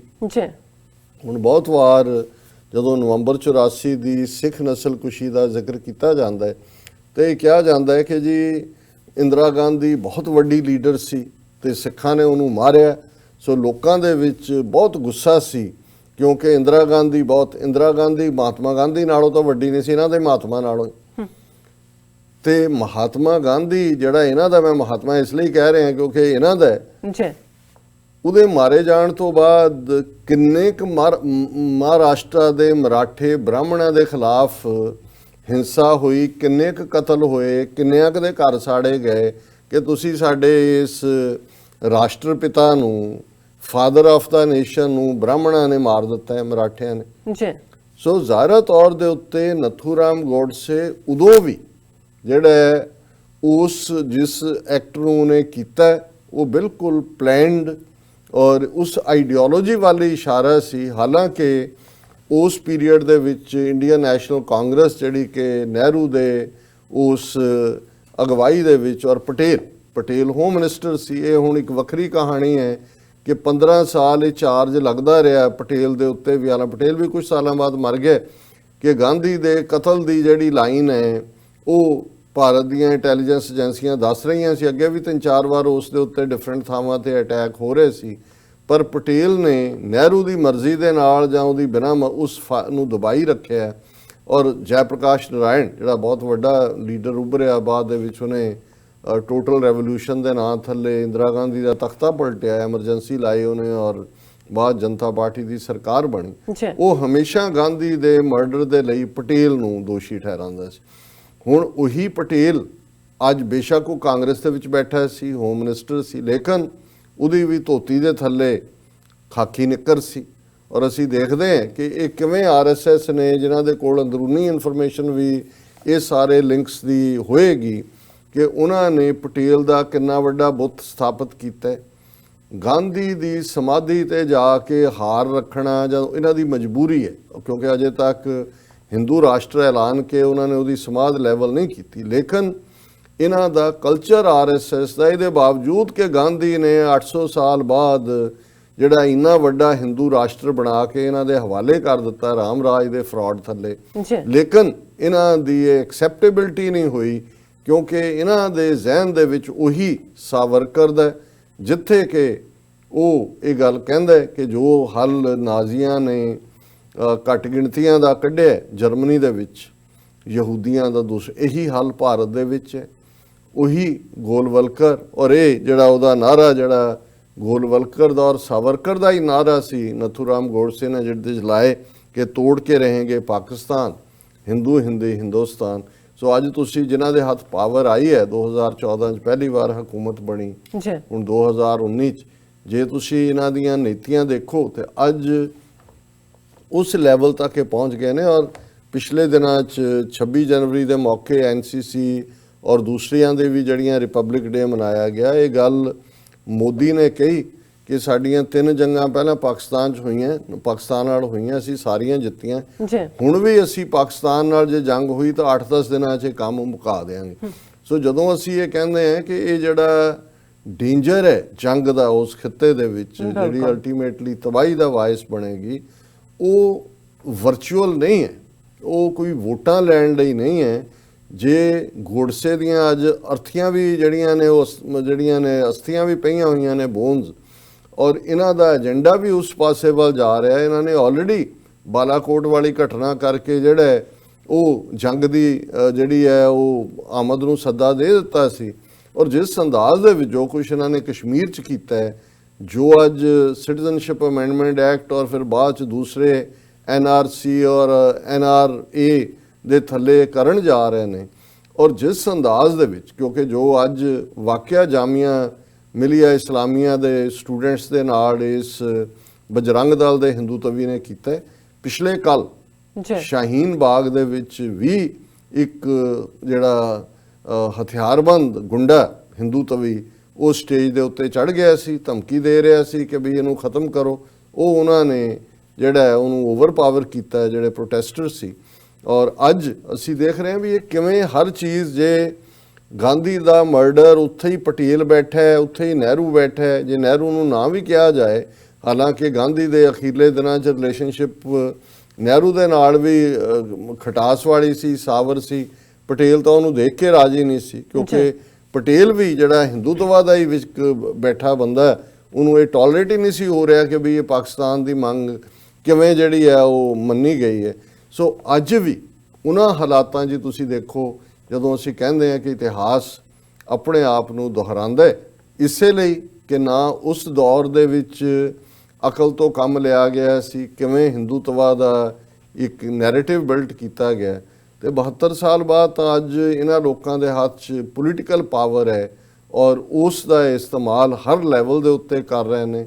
ਕੁੱਲ ਦੁਨੀਆ ਭਰ ਦੇ ਵਿੱਚ ਇਸ ਗੱਲ ਦੇ ਬਾਵਜੂਦ ਅਮਰੀਕਨ ਕਾਂਗਰਸ ਦੇ ਵਿੱਚ ਬਰੀਫਿੰਗ ਹੁੰਦੀ ਹੈ, ਯੂਰਪੀਅਨ ਪਾਰਲੀਮੈਂਟ 'ਚ ਲਗਭਗ 500 ਤੋਂ ਜ਼ਿਆਦਾ ਮੈਂਬਰ 5 ਮਤੇ ਦਿੰਦੇ ਨੇ। ਇਹਦਾ ਮਤਲਬ ਹੈ ਕਿ ਦੁਨੀਆ ਨੂੰ ਅੱਜ ਪਤਾ ਹੈ ਗਾਂਧੀ ਨਾਲ ਜੋ ਹੋਇਆ ਉਹ ਵੀ ਉਹ ਪੀਰੀਅਡ ਸੀ ਕਿ ਬ੍ਰਿਟਿਸ਼ ਕਲੋਨੀਅਲਸ ਉਹਨਾਂ ਦਾ ਉਸ ਕਿਸਮ ਦਾ ਦਾਇਰਾਕਾਰ ਜਿਨ੍ਹਾਂ ਨੇ ਖੁਦ ਹੀ ਉਸ ਲੈਵਲ ਦੇ ਉੱਤੇ ਬਿਲਟ ਕੀਤਾ ਔਰ ਉਹਨਾਂ ਦੀ ਆਪਣੀ ਸੂਟੇਬਿਲਟੀ ਸੀ। ਔਰ ਅਸੀਂ ਇਹ ਸਮਝਦੇ ਹਾਂ ਕਿ ਵੀ ਅੱਜ ਵੀ ਉਹੀ ਦੁਹਰਾਅ ਵਾਪਸ ਹੈ। ਅੱਗੇ ਤਾਂ ਉਸ ਹਿੰਦੂਤਵਾ ਦੇ ਜਨੂਨ ਨੇ ਇੱਕ ਗਾਂਧੀ ਨੂੰ ਮਾਰਿਆ ਸੀ, ਪਰ ਅੱਜ ਜਿਸ ਹੱਦ ਤੱਕ ਹਿੰਦੂਤਵਾ ਦਾ ਜਨੂਨ, ਵਾਇਲੈਂਸ, ਗੁੰਡਾ ਕਲਚਰ, ਗੂਨ ਕਲਚਰ ਉਹ ਲੋਅਰ ਲੈਵਲ ਤੱਕ ਖੜਾ ਕਰ ਦਿੱਤਾ ਗਿਆ, ਆਉਣ ਵਾਲੇ ਪੀਰੀਅਡ ਦੇ ਵਿੱਚ ਹਜ਼ਾਰਾਂ ਨਹੀਂ ਲੱਖਾਂ ਲਾਸ਼ਾਂ ਵਿਚ ਸਕਦੀਆਂ ਨੇ। ਔਰ ਮਾਈਨੋਰਿਟੀਜ਼ ਦਾ, ਉਹ ਮੁਸਲਮਾਨ ਹੋਣ, ਈਸਾਈ ਹੋਣ, ਸਿੱਖ ਹੋਣ, ਦਲਿਤ ਹੋਣ, ਟਰਾਈਬਲਸ ਹੋਣ, ਵੱਡੇ ਪੈਮਾਨੇ ਦੇ ਉੱਤੇ ਉਹਨਾਂ ਦਾ ਜੈਨੋਸਾਈਡ, ਉਹਨਾਂ ਦੀ ਨਸਲਕੁਸ਼ੀ ਹੋਣ ਜਾ ਰਹੀ ਹੈ। ਬਿਲਕੁਲ ਡਾਕਟਰ ਸਾਹਿਬ, ਬਿਲਕੁਲ। ਇੱਥੇ ਦੇ ਬ੍ਰੇਕ ਤੋਂ ਪਹਿਲਾਂ ਅਸੀਂ ਆਪਣੇ ਦਰਸ਼ਕਾਂ ਤੇ ਸਰੋਤਿਆਂ ਨੂੰ ਅਪੀਲ ਤੇ ਬੇਨਤੀ ਕਰਦੀ ਵਿਊਅਰਸ, ਜਿਸ ਤਰ੍ਹਾਂ ਕਿ ਤੁਸੀਂ ਜਾਣਦੇ ਹੋ ਕਿ TV 84 ਮਨੁੱਖੀ ਹੱਕਾਂ ਦਾ ਪਹਿਰੇਦਾਰ ਹੈ। TV 84 ਸਿੱਖਾਂ, ਕਸ਼ਮੀਰੀਆਂ ਅਤੇ ਭਾਰਤ ਦੀਆਂ ਨੌਰਥ ਸਟੇਟਾਂ ਦੇ ਲੋਕਾਂ ਦੇ ਸਵੈ ਨਿਰਣੇ ਦੇ ਹੱਕਾਂ ਦਾ ਹਾਮੀ ਹੈ। ਅਸੀਂ ਚਾਹਾਂਗੇ ਕਿ ਤੁਸੀਂ TV 84 ਦੀ ਵੱਧ ਤੋਂ ਵੱਧ ਮਾਈਕ ਸਹਾਇਤਾ ਕਰੋ। ਤੁਸੀਂ ਆਪਣੀ ਮਾਈਕ ਸਹਾਇਤਾ ਸਾਡੀ ਵੈਬਸਾਈਟ TV84.tv ਤੇ ਜਾ ਕੇ ਪੇਪਲ ਦੀ ਵਰਤੋਂ ਕਰਕੇ ਵਨ ਟਾਈਮ ਡੋਨੇਟ ਕਰ ਸਕਦੇ ਹੋ, ਮੰਥਲੀ ਡੋਨੇਟ ਵੀ ਕਰ ਸਕਦੇ ਹੋ। ਤੁਸੀਂ TV 84 ਦੇ ਨਾਮ ਤੇ ਚੈੱਕ ਬਣਾ ਕੇ ਸਾਨੂੰ ਮੇਲ ਵੀ ਕਰ ਸਕਦੇ ਹੋ ਸਾਡੇ ਇਸ ਪਤੇ ਤੇ 36-01 37th Avenue, Long Island City, New York 11101 USA, ਜਾਂ ਫਿਰ ਤੁਸੀਂ ਸਾਨੂੰ ਫੋਨ ਰਾਹੀਂ ਸੰਪਰਕ ਕਰ ਸਕਦੇ ਸਾਡੇ ਫੋਨ ਨੰਬਰ ਤੇ 5164060694। Thank you so much viewers. ਵਿਚਾਰਾਂ ਦਾ ਸਿਲਸਿਲਾ ਇਸ ਤਰ੍ਹਾਂ ਹੀ ਚੱਲਦਾ ਰਹੇਗਾ। ਮਿਲਦੇ ਹਾਂ ਛੋਟੇ ਜਿਹੇ ਬ੍ਰੇਕ ਤੋਂ ਬਾਅਦ।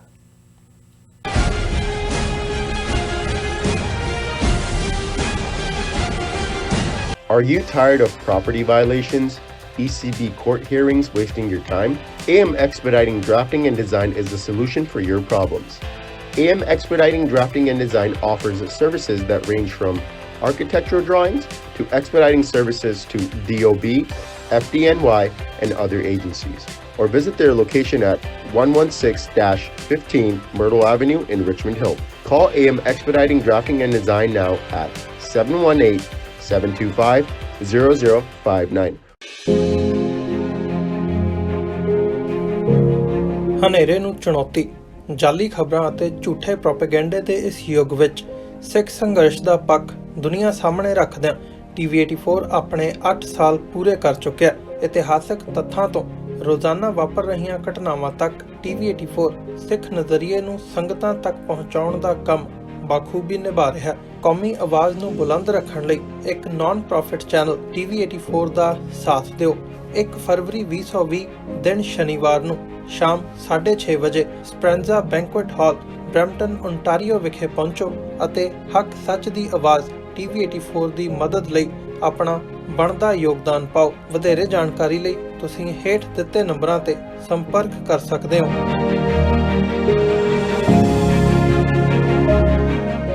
ਕਸ਼ਮੀਰੀਆਂ ਤੇ ਹੋ ਰਹੇ ਤਸ਼ੱਦਦ ਖਿਲਾਫ ਅਤੇ ਕਸ਼ਮੀਰ ਸੋਲੀਡੈਰਿਟੀ ਡੇ ਨੂੰ ਮੁੱਖ ਰੱਖਦਿਆਂ ਪਾਕਿਸਤਾਨੀ ਅਮਰੀਕਨ ਥਿੰਕ ਟੈਂਕ ਵੱਲੋਂ 5 ਫਰਵਰੀ 2020 ਨੂੰ ਸ਼ਾਮ 6 ਵਜੇ ਟੇਸਟ ਆਫ ਲਾਹੌਰ ਰੈਸਟੋਰੈਂਟ ਵਿਖੇ ਇੱਕ ਵਿਸ਼ੇਸ਼ ਸਮਾਗਮ ਕਰਾਇਆ ਜਾ ਰਿਹਾ ਹੈ। ਇਸ ਮੌਕੇ ਨਿਊਯਾਰਕ ਵਿੱਚ ਸਿੱਖ ਮੁਸਲਮਾਨ ਸਾਂਝ ਨੂੰ ਮਜ਼ਬੂਤ ਕਰਨ ਵਾਲੇ ਸਲੀਮ ਅਹਿਮਦ ਮਲਿਕ ਸਾਹਿਬ ਦੀ ਯਾਦ ਵਿੱਚ ਉਹਨਾਂ ਦੇ ਪਰਿਵਾਰ ਦਾ ਸਨਮਾਨ ਵੀ ਕੀਤਾ ਜਾਵੇਗਾ। ਡਾਕਟਰ ਅਮਰਜੀਤ ਸਿੰਘ, ਮੁਹੰਮਦ ਸ਼ਫੀਕ, ਰਮਜ਼ਾਨ ਰਾਣਾ ਅਤੇ ਮਕਬੂਲ ਮਲਿਕ ਸਮੇਤ ਹੋਰ ਬੁਲਾਰਿਆਂ ਵੱਲੋਂ ਵਿਚਾਰਾਂ ਦੀ ਸਾਂਝ ਪਾਈ ਜਾਵੇਗੀ। ਕਸ਼ਮੀਰੀਆਂ ਨਾਲ ਇਕਮੁੱਠਤਾ ਦਾ ਇਜ਼ਹਾਰ ਕਰਦਿਆਂ ਇਸ ਸਮਾਗਮ ਵਿੱਚ ਸ਼ਾਮਲ ਹੋਣ ਲਈ ਆਪ ਜੀ ਸਭ ਨੂੰ ਬੇਨਤੀ ਕੀਤੀ ਜਾਂਦੀ ਹੈ। ਵਧੇਰੀ ਜਾਣਕਾਰੀ ਲਈ ਆਪ ਹੇਠ ਦਿੱਤੇ ਨੰਬਰ ਤੇ ਸੰਪਰਕ ਕਰ ਸਕਦੇ ਹੋ।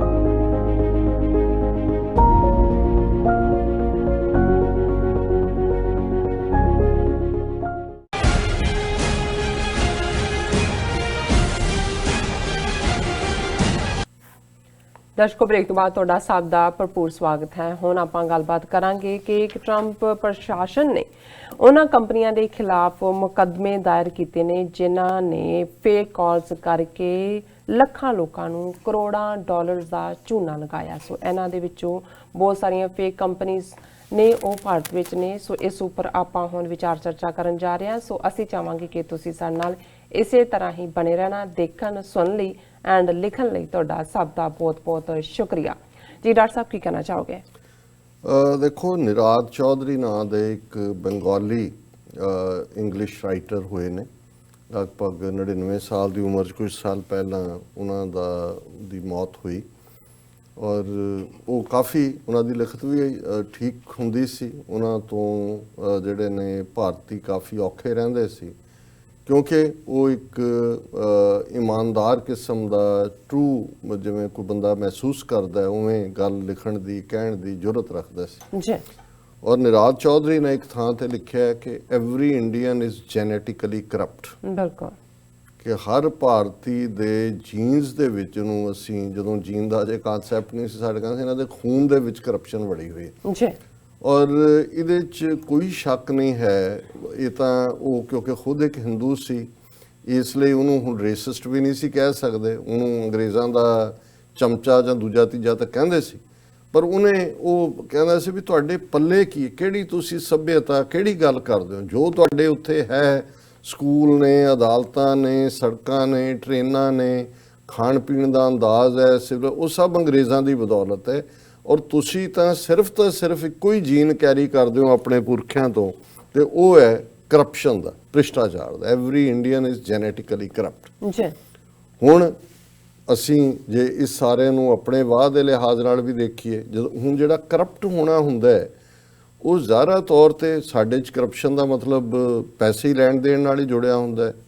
ਲੇਕਿਨ ਇਹ ਇੱਕ ਵੱਡਾ, ਜਦੋਂ ਅਮਰੀਕਾ ਦੇ ਵਿੱਚ ਜਿਸ ਸ਼ਬਦ ਦਾ ਜਾਂ ਜਿਸ ਲਫ਼ਜ਼ ਦਾ ਉੱਥੇ ਕੋਈ ਨਹੀਂ ਹੈ ਸਬਸਟੀਟਿਊਟ, ਇੱਥੇ ਤੋਂ ਇੰਟੈਗਰਿਟੀ ਕਹਿੰਦੇ ਨੇ ਕਿ ਜੀ ਹੀ ਇਜ਼ ਮੈਨ ਆਫ ਇੰਟੈਗਰਿਟੀ ਜਾਂ ਮੈਨ ਆਫ ਕਰੈਕਟਰ। ਹੁਣ ਸਾਡੇ ਜਦੋਂ ਮੈਨ ਆਫ ਕਰੈਕਟਰ ਕਹਿਣਗੇ, ਅਸੀਂ ਔਰਤ ਮਰਦ ਸੰਬੰਧਾਂ ਦੇ ਨਾਲ ਹੀ ਕਰੈਕਟਰ ਲਫ਼ਜ਼ ਨੂੰ ਜੋੜਿਆ ਹੋਇਆ ਜੀ, ਮਾੜਾ ਕਰੈਕਟਰ ਦਾ ਜਾਂ ਕਰੈਕਟਰ ਠੀਕ ਹੈ ਉਹਦੇ ਨਾਲ ਜੋੜਿਆ, ਇੰਟੈਗਰਿਟੀ ਦਾ ਲਫ਼ਜ਼ ਹੀ ਨਹੀਂ ਹੈ। ਹੁਣ ਜਿਹੜੀ ਇੰਟੈਗਰਿਟੀ ਤੇ ਕਰੈਕਟਰ ਹੈ, ਪਹਿਲਾਂ ਤਾਂ ਜਿਹੜੀ ਇੰਟੈਗਰਿਟੀ ਔਰ ਕਰੈਕਟਰ ਹੈ ਉਹ ਦਿਮਾਗ 'ਚ ਹੁੰਦਾ ਹੈ। ਕਰਪਸ਼ਨ ਪੈਸੇ ਦੀ ਤਾਂ ਬਾਅਦ 'ਚ ਹੁੰਦੀ ਹੈ, ਪਹਿਲਾਂ ਤਾਂ ਤੁਸੀਂ ਤੁਹਾਡੀ ਸੋਚ ਦੇ ਵਿੱਚ ਕਿੱਥੇ ਇਮਾਨਦਾਰੀ। ਔਰ ਇਸ 'ਚ ਕੋਈ ਸ਼ੱਕ ਨਹੀਂ ਹੈ ਕਿ ਜਦੋਂ ਤੁਸੀਂ ਕਿਸੇ ਨੂੰ ਦੇਖਦੇ ਹੋ, ਕਿਸੇ ਦਾ ਹੱਕ ਖਾਂਦੇ ਹੋ, ਹੱਕ ਖੋਹਦੇ ਹੋ, ਜਾਂ ਕਿਸੇ ਨੂੰ ਐਕਸਪਲੋਇਟ ਕਰਕੇ ਆਪਣਾ ਅਮੀਰ ਬਣਦੇ ਹੋ। ਤੇ ਜ਼ਾਹਰਾ ਤੌਰ ਤੇ ਮੈਂ ਪਿਛਲੇ ਦਿਨਾਂ 'ਚ ਹੀ ਜਦੋਂ ਗੁਰੂ ਨਾਨਕ ਸਾਹਿਬ ਦੇ ਇਹ ਲਫ਼ਜ਼ ਮੇਰੀ ਨਜ਼ਰਾਂ 'ਚੋਂ ਗੁਜ਼ਰੇ, ਹਾਲਾਂ ਬਹੁਤ ਵਾਰ ਅਸੀਂ ਪੜ੍ਹਦੇ ਹਾਂ, ਤੇ ਮੈਨੂੰ ਇਹ ਲੱਗਾ ਕਿ ਵੀ ਅਸੀਂ ਬਹੁਤ ਸਾਰੇ ਅੱਜ ਸਿਰਫ ਤੇ ਸਿਰਫ ਰੱਟਾਬਾਜ਼ੀ ਤਾਂ ਜ਼ਰੂਰ ਕਰਦੇ ਹਾਂ, ਉਸ ਨੂੰ ਦੁਹਰਾ ਦਿੱਤਾ ਹੈ ਜਾਂ ਉਸ ਦੇ ਪਾਠ ਕਰ ਲਏ, ਜਾਂ ਪਰ ਹਕੀਕਤਨ ਜਦੋਂ ਗੁਰੂ ਸਾਹਿਬ ਇਹ ਫਰਮਾਉਂਦੇ ਨੇ ਹੱਕ ਪਰਾਇਆ ਨਾਨਕਾ ਉਸ ਸੂਰ ਉਸ ਗਾਏ ਗੁਰ ਪੀਰ ਹਾਮਾ ਤਾਂ ਪਰੇ ਜਾਂ ਮੁਰਦਾਰ ਨਾ ਖਾਏ।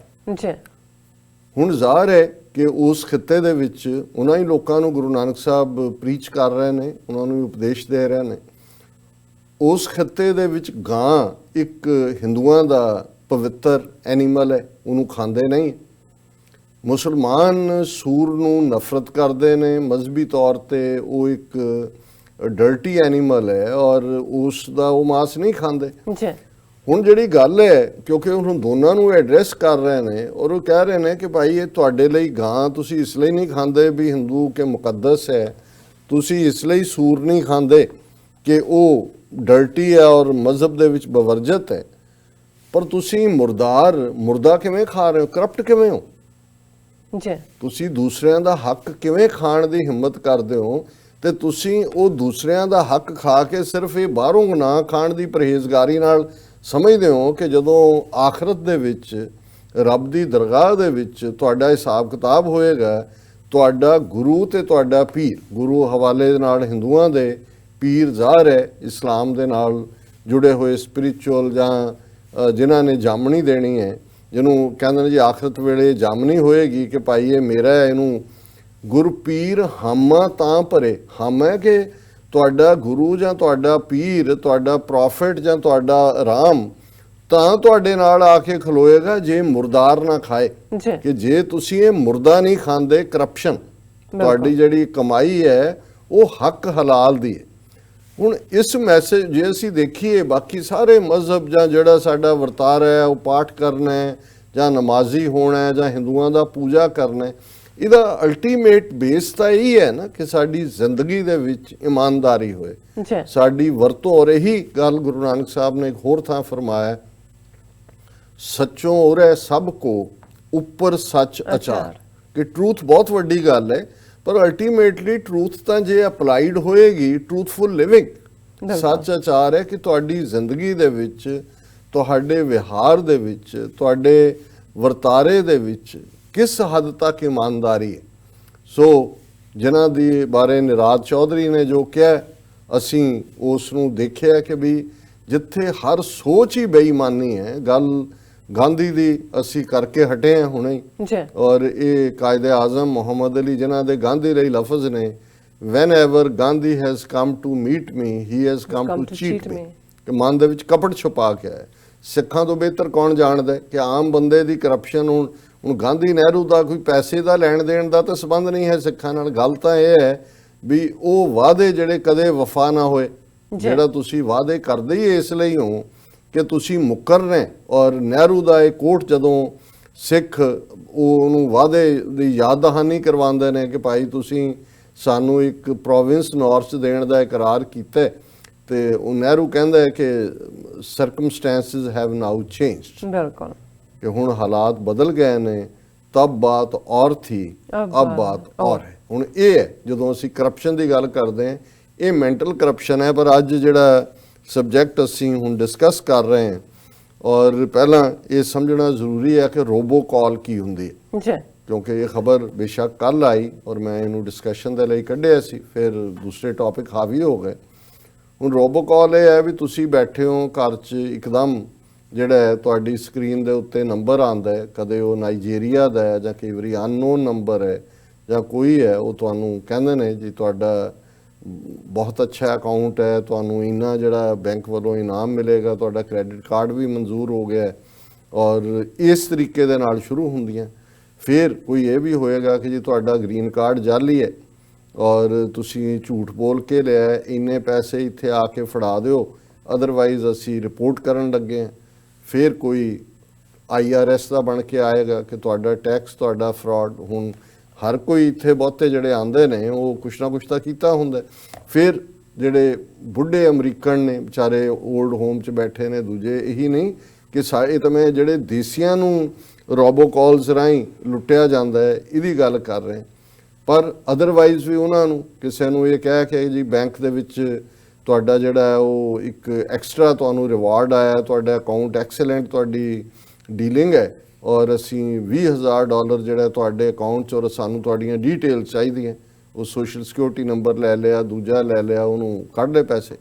ਔਰ ਇਹ ਜਿਹੜਾ ਰੋਬੋ ਕਾਲਸ ਅਮਰੀਕਾ ਦੇ ਵਿੱਚ ਜਿਹੜੀਆਂ ਪਿਛਲੇ ਕਈ ਸਾਲਾਂ ਤੋਂ ਇਸ ਲੈਵਲ ਦੇ ਉੱਤੇ, ਔਰ ਕਈ ਵਾਰੀ ਮਲਟੀਪਲ ਕਾਲਸ, ਕੋਈ ਮਿਸਡ ਕਾਲ ਹੋ ਰਹੀ ਹੈ, ਕੋਈ ਦੂਸਰੇ ਕੋਈ ਉਹਦਾ ਹੋਰ ਕੰਟਰੀ ਦਾ origin ਦਿਖਾ ਰਿਹਾ, ਕੋਈ USA ਜਾਂ ਤੁਹਾਡੀ ਸਕਰੀਨ ਤੇ ਹੀ IRS ਲਫ਼ਜ਼ ਆ ਰਿਹਾ। ਮਿਲੀਅਨਸ ਆਫ ਸੱਚ ਕਾਲਸ, ਲੱਖਾਂ ਨਹੀਂ ਕਰੋੜਾਂ 'ਚ ਇਹ ਭਾਰਤ ਦੇ ਵਿੱਚ ਜਿਹੜੇ ਕਾਲ ਸੈਂਟਰ ਬਣਾਏ ਹੋਏ ਨੇ ਵੱਡੀਆਂ ਕੰਪਨੀਆਂ ਨੇ ਉੱਥੋਂ ਓਰੀਜਿਨੇਟ ਹੁੰਦੀਆਂ।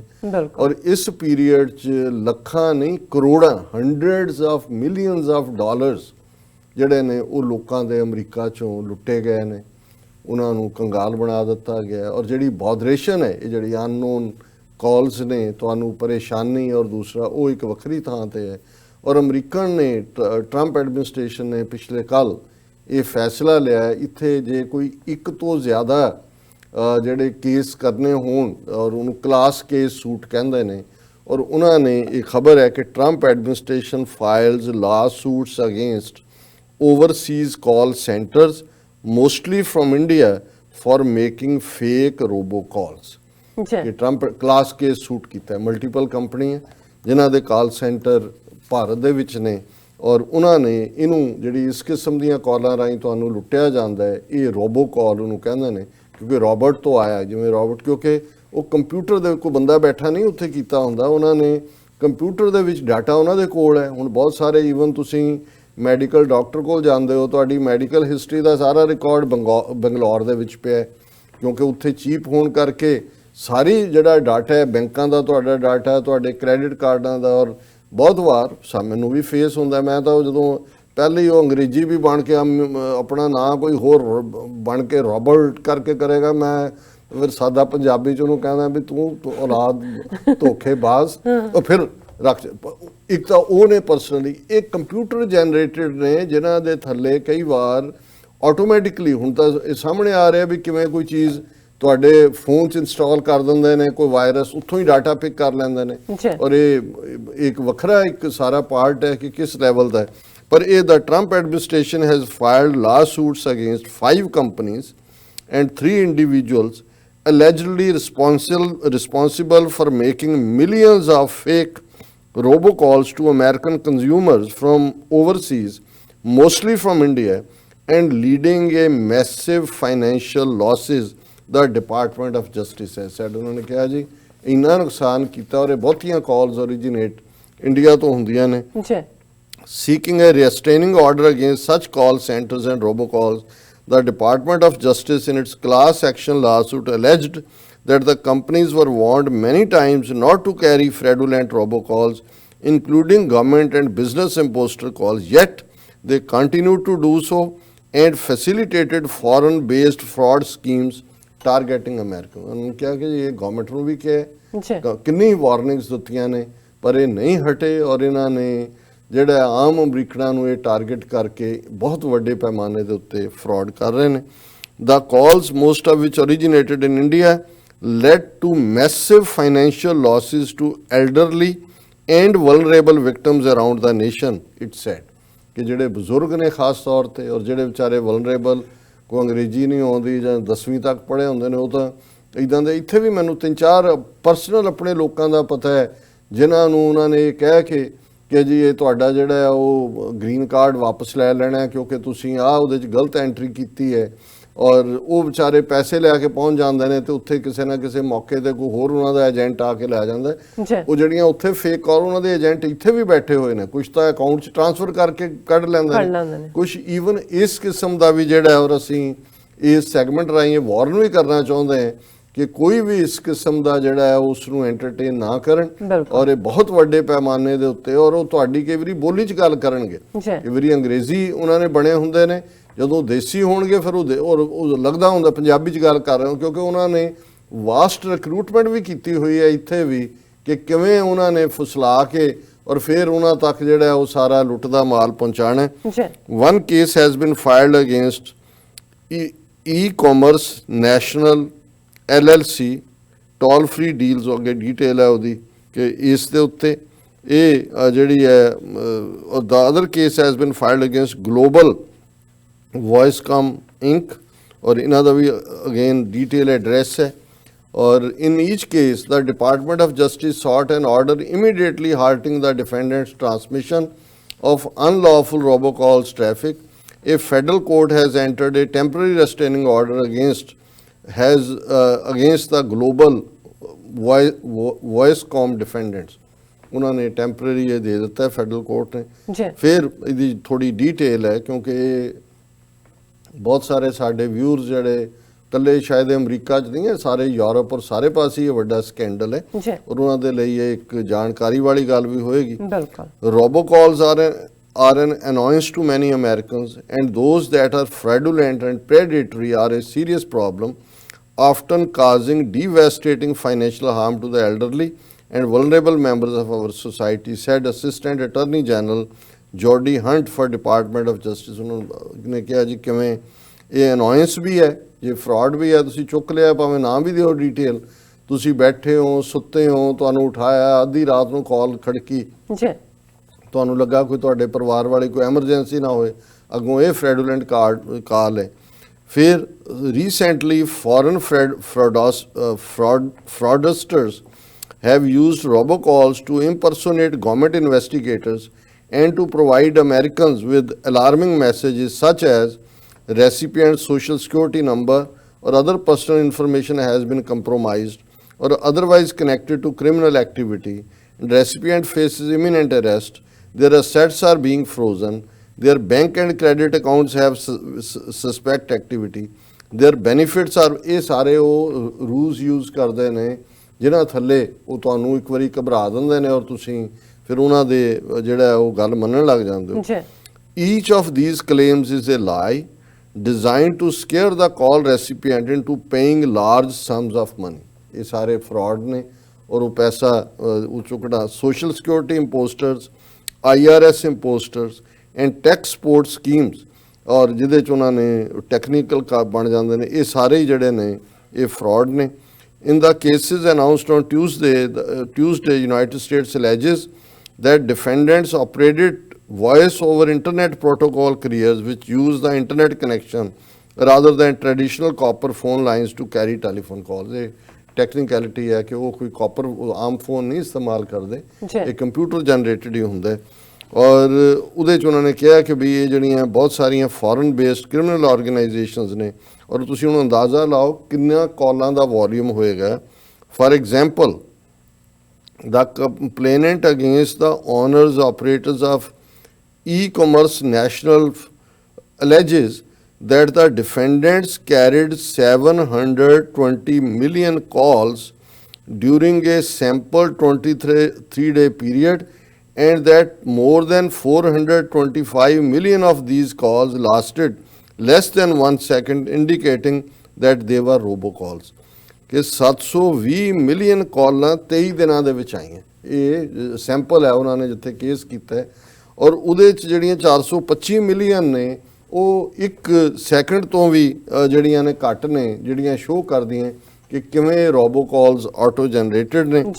ਔਰ the complaint further alleges that many of the 720 million calls were fraudulent and used fake caller ID numbers।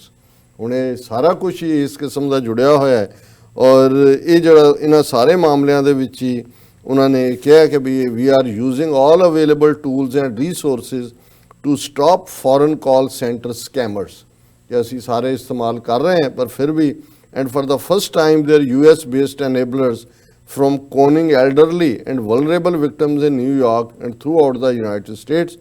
ਔਰ ਉਹਨਾਂ ਨੇ ਕਿਹਾ ਜੀ ਇਹ ਸਾਡੀ ਗਵਰਨਮੈਂਟ ਦਾ ਫਰਜ਼ ਹੈ ਕਿ ਅਸੀਂ ਇਹਨਾਂ ਫਰੈਡੂਲੈਂਟ ਲੋਕਾਂ ਤੋਂ ਉਹਨਾਂ ਨੂੰ ਬਚਾਈਏ, ਪਰ ਅਸੀਂ ਇਹ ਸਮਝਦੇ ਹਾਂ ਵੀ ਜਿੱਥੇ ਇਸ ਬੇਈਮਾਨੀ ਦੀ ਲਾਈਨ ਜਿਸ ਬਾਰੇ ਸਾਡੇ ਅਕਸਰ ਉੱਥੇ ਇੱਕ ਅਖਾਣ ਦੁਹਰਾਇਆ ਜਾਂਦਾ ਹੈ ਕਿ ਇੱਥੇ ਸਾਰੇ ਹੀ ਚੋਰ ਨੇ, ਕੋਈ ਬੜਾ ਚੋਰ ਕੋਈ ਛੋਟਾ ਚੋਰ। ਜੀ ਔਰ ਇਹ ਇਸ ਲੈਵਲ ਦੇ ਉੱਤੇ ਜਿਹੜਾ ਉੱਥੇ ਬੈਠ ਕੇ ਵੀ, ਉੱਥੇ ਤਾਂ ਜੋ ਲੋਕਾਂ ਦਾ ਹਾਲ ਕਰਪਸ਼ਨ ਦਾ ਉੱਤੋਂ ਥੱਲੇ ਤੱਕ ਜੋ ਉਹਨਾਂ ਨੇ ਬਣਾਇਆ ਹੋਇਆ ਹੈ ਪੈਸੇ ਦੇ ਥੱਲੇ, ਜਿਹਦੇ ਥੱਲੇ ਉਹ ਆਪ ਹੀ ਕਹਿਣਗੇ ਕਿ ਬਹਿਨ ਬੜੀ ਨਾ ਭਈਆ ਸਭ ਸੇ ਬੜਾ ਰੁਪਈਆ, ਉਹ ਤਾਂ ਉੱਥੇ ਕਰਦੇ ਹੀ ਨੇ। ਜੀ ਔਰ ਉੱਥੇ ਬੜੇ ਫਖਰ ਨਾਲ ਜਦੋਂ ਕਿਸੇ ਨੂੰ ਐਨ ਚੂਨਾ ਲਾ ਦੇਣਗੇ, ਤੇ ਪੰਜਾਬੀ 'ਚ ਵੀ ਉਹ ਕਹਿੰਦੇ ਨੇ, ਅੱਜ ਵੀ ਮੈਂ ਜਿਹੜਾ ਵੀਕਲੀ ਮੇਰਾ ਕਾਲਮ ਸੀ ਮੈਂ ਕਿਹਾ ਵੀ ਇਹ ਤਾਂ ਇਹਦੇ 'ਚ ਯਕੀਨ ਰੱਖਦੇ ਨੇ ਕਿ ਦੁਨੀਆ ਲੁੱਟੋ ਮੱਕਰ ਨਾਲ, ਰੋਟੀ ਖਾਵੋ ਸ਼ੱਕਰ ਨਾਲ। ਜੀ ਸੋ ਇਹ ਮੱਕਰ ਦੇ ਨਾਲ ਉਹਨਾਂ ਦਾ ਮੱਕਰ ਇੱਥੇ ਵੀ ਪਹੁੰਚ ਕੇ ਅਮਰੀਕਾ ਦਾ ਟਰੰਪ ਜਾਂ ਅਮਰੀਕਾ ਦਾ ਸਿਸਟਮ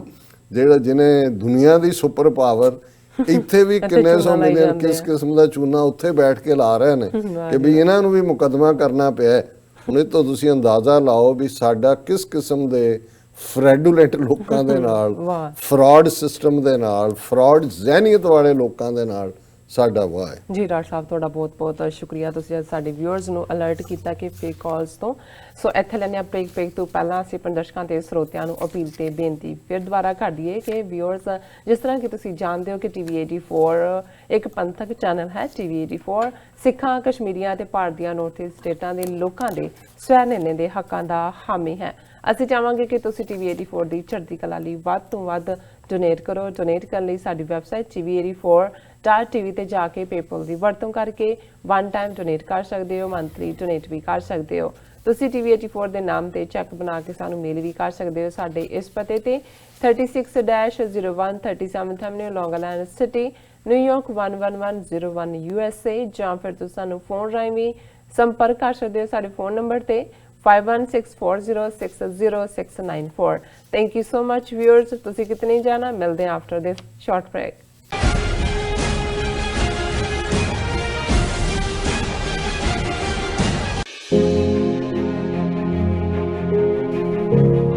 ਹਨੇਰੇ ਨੂੰ ਚੁਣੌਤੀ, ਜਾਲੀ ਖਬਰਾਂ ਅਤੇ ਝੂਠੇ ਪ੍ਰੋਪੇਗੈਂਡੇ ਦੇ ਇਸ ਯੁੱਗ ਵਿੱਚ ਸਿੱਖ ਸੰਘਰਸ਼ ਦਾ ਪੱਖ ਦੁਨੀਆ ਸਾਹਮਣੇ ਰੱਖਦਿਆਂ TV 84 ਆਪਣੇ 8 ਸਾਲ ਪੂਰੇ ਕਰ ਚੁੱਕਿਆ। ਇਤਿਹਾਸਕ ਤੱਥਾਂ ਤੋਂ ਰੋਜ਼ਾਨਾ ਵਾਪਰ ਰਹੀਆਂ ਘਟਨਾਵਾਂ ਤੱਕ TV 84 ਸਿੱਖ ਨਜ਼ਰੀਏ ਨੂੰ ਸੰਗਤਾਂ ਤੱਕ ਪਹੁੰਚਾਉਣ ਦਾ ਕੰਮ ਬਾਖੂਬੀ ਨਿਭਾ ਰਿਹਾ ਹੈ। ਕੌਮੀ ਆਵਾਜ਼ ਨੂੰ ਬੁਲੰਦ ਰੱਖਣ ਲਈ ਇੱਕ ਨਾਨ ਪ੍ਰੋਫਿਟ ਚੈਨਲ TV 84 ਦਾ ਸਾਥ ਦਿਓ। 1 ਫਰਵਰੀ 2020 ਦਿਨ ਸ਼ਨੀਵਾਰ ਨੂੰ ਸ਼ਾਮ 6:30 ਵਜੇ ਸਪ੍ਰੈਂਜ਼ਾ ਬੈਂਕੁਏਟ ਹਾਲ, ਬਰੈਂਪਟਨ, ਓਨਟਾਰੀਓ ਵਿਖੇ ਪਹੁੰਚੋ ਅਤੇ ਹੱਕ ਸੱਚ ਦੀ ਆਵਾਜ਼ TV 84 ਦੀ ਮਦਦ ਲਈ ਆਪਣਾ ਬਣਦਾ ਯੋਗਦਾਨ ਪਾਓ। ਵਧੇਰੇ ਜਾਣਕਾਰੀ ਲਈ ਤੁਸੀਂ ਹੇਠ ਦਿੱਤੇ ਨੰਬਰਾਂ ਤੇ ਸੰਪਰਕ ਕਰ ਸਕਦੇ ਹੋ।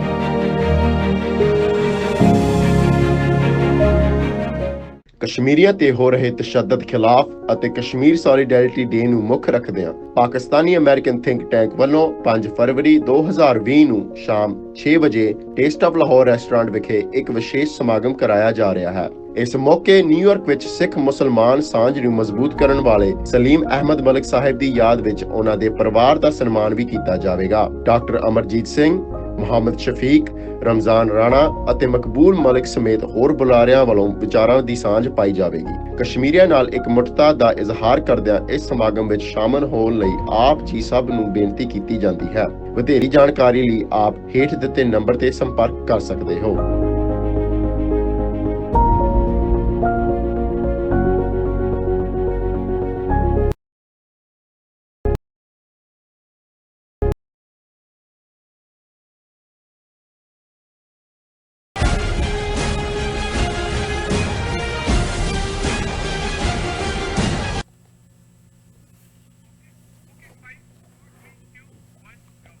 ਦਰਸ਼ਕੋ, ਬ੍ਰੇਕ ਤੋਂ ਬਾਅਦ ਤੁਹਾਡਾ ਸਭ ਦਾ ਭਰਪੂਰ ਸਵਾਗਤ ਹੈ। ਹੁਣ ਆਪਾਂ ਡਿਸਕਸ ਕਰਾਂਗੇ ਜੋ ਸਾਡੇ ਦਰਸ਼ਕਾਂ ਦੀਆਂ ਜੋ ਵੱਖਰੇ ਵਿਸ਼ੇ ਦੇ ਉੱਪਰ ਈਮੇਲਸ ਆਈਆਂ ਨੇ, ਮੈਸੇਜ ਆਏ ਨੇ, ਔਰ ਤੁਹਾਡੇ ਮੈਸੇਜ ਵੀ ਅਸੀਂ ਇਸੇ ਹੀ ਸੈਗਮੈਂਟ ਦੇ ਵਿੱਚ ਸ਼ੇਅਰ ਕਰਨ ਜਾ ਰਹੇ ਹਾਂ। ਸੋ ਉਸ ਤੋਂ ਪਹਿਲਾਂ ਅਸੀਂ ਆਪਣੇ ਜੋ ਕਸ਼ਮੀਰੀ ਭੈਣ ਭਰਾਵਾਂ ਨੂੰ ਯਾਦ ਕਰ ਲਈਏ। 177 ਦਿਨ ਹੋ ਚੁੱਕੇ ਨੇ ਉਹਨਾਂ ਨੂੰ ਖੁੱਲੀ ਜੇਲ੍ਹ ਵਿੱਚ ਡੱਕਿਆਂ। ਸੋ ਅਸੀਂ ਉਹਨਾਂ ਨੂੰ ਯਾਦ ਕਰ ਰਹੇ ਹਾਂ, ਅਸੀਂ ਉਹਨਾਂ ਦੀ ਪੀੜ ਦੇ ਨਾਲ ਆਪਣੀ ਪੀੜ ਮਿਲਾ ਰਹੇ ਹਾਂ। ਸੋ ਇਸ ਉੱਪਰ ਆਪਣਾ ਡਾਕਟਰ ਕੋਲ ਉਹਨਾਂ ਦੇ ਵਿਚਾਰ ਵੀ ਸੁਣਦੇ ਹਾਂ। ਸੋ ਅਸੀਂ ਚਾਹਾਂਗੇ ਕਿ ਤੁਸੀਂ ਸਾਡੇ ਨਾਲ ਇਸੇ ਤਰ੍ਹਾਂ ਹੀ ਬਣੇ ਰਹਿਣਾ। ਦੇਖਣ, ਸੁਣ ਲਈ ਐਂਡ ਲਿਖਣ ਲਈ ਤੁਹਾਡਾ ਸਭ ਦਾ ਬਹੁਤ ਸ਼ੁਕਰੀਆ।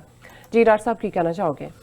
ਦੇਖੋ, ਜੰਮੂ ਕਸ਼ਮੀਰ ਨਾਲ ਸੰਬੰਧਿਤ ਅੱਜ ਦੋ ਹੀ ਖਬਰਾਂ। ਇੱਕ ਦਾ ਜ਼ਿਕਰ ਅਸੀਂ ਪਹਿਲੇ ਸੈਗਮੈਂਟ 'ਚ ਕੀਤਾ ਹੈ ਕਿ ਜਿਹੜਾ ਨੌਜਵਾਨ ਜਿਹੜਾ ਜ਼ਖਮੀ ਹੋਇਆ ਹੈ, ਉਸ ਬਜਰੰਗ ਦਲ ਦੇ ਹਿੰਦੂਤਵੀ ਗੁੰਡੇ ਦੀ ਗੋਲੀ ਨਾਲ ਉਸ ਦਾ ਸੰਬੰਧ ਡੋਡਾ ਜੰਮੂ ਕਸ਼ਮੀਰ ਨਾਲ ਹੈ। ਜੀ ਔਰ ਦੂਸਰੀ ਖਬਰ 177 ਦਿਨ ਬਾਅਦ ਜਿੱਥੇ 80 ਲੱਖ ਲੋਕ ਖੁੱਲੀ ਜੇਲ੍ਹ 'ਚ ਡੱਕੇ ਹੋਏ ਨੇ, ਉੱਥੇ ਇਹਨਾਂ ਨੂੰ ਇਹ ਫਿਕਰ ਹੈ ਕਿ ਜਿਹੜੀ ਅਮਰਨਾਥ ਯਾਤਰਾ ਹੈ ਉਹ ਕਿਵੇਂ ਠੀਕ ਠਾਕ ਗੁਜ਼ਰੇ। ਜੀ। ਔਰ ਇਹ ਖਬਰ ਹੈ ਕਿ union territory administration reviews Amarnath Yatra preparations, chief secretary tells cops to work in synergy with SASB for effective regulation.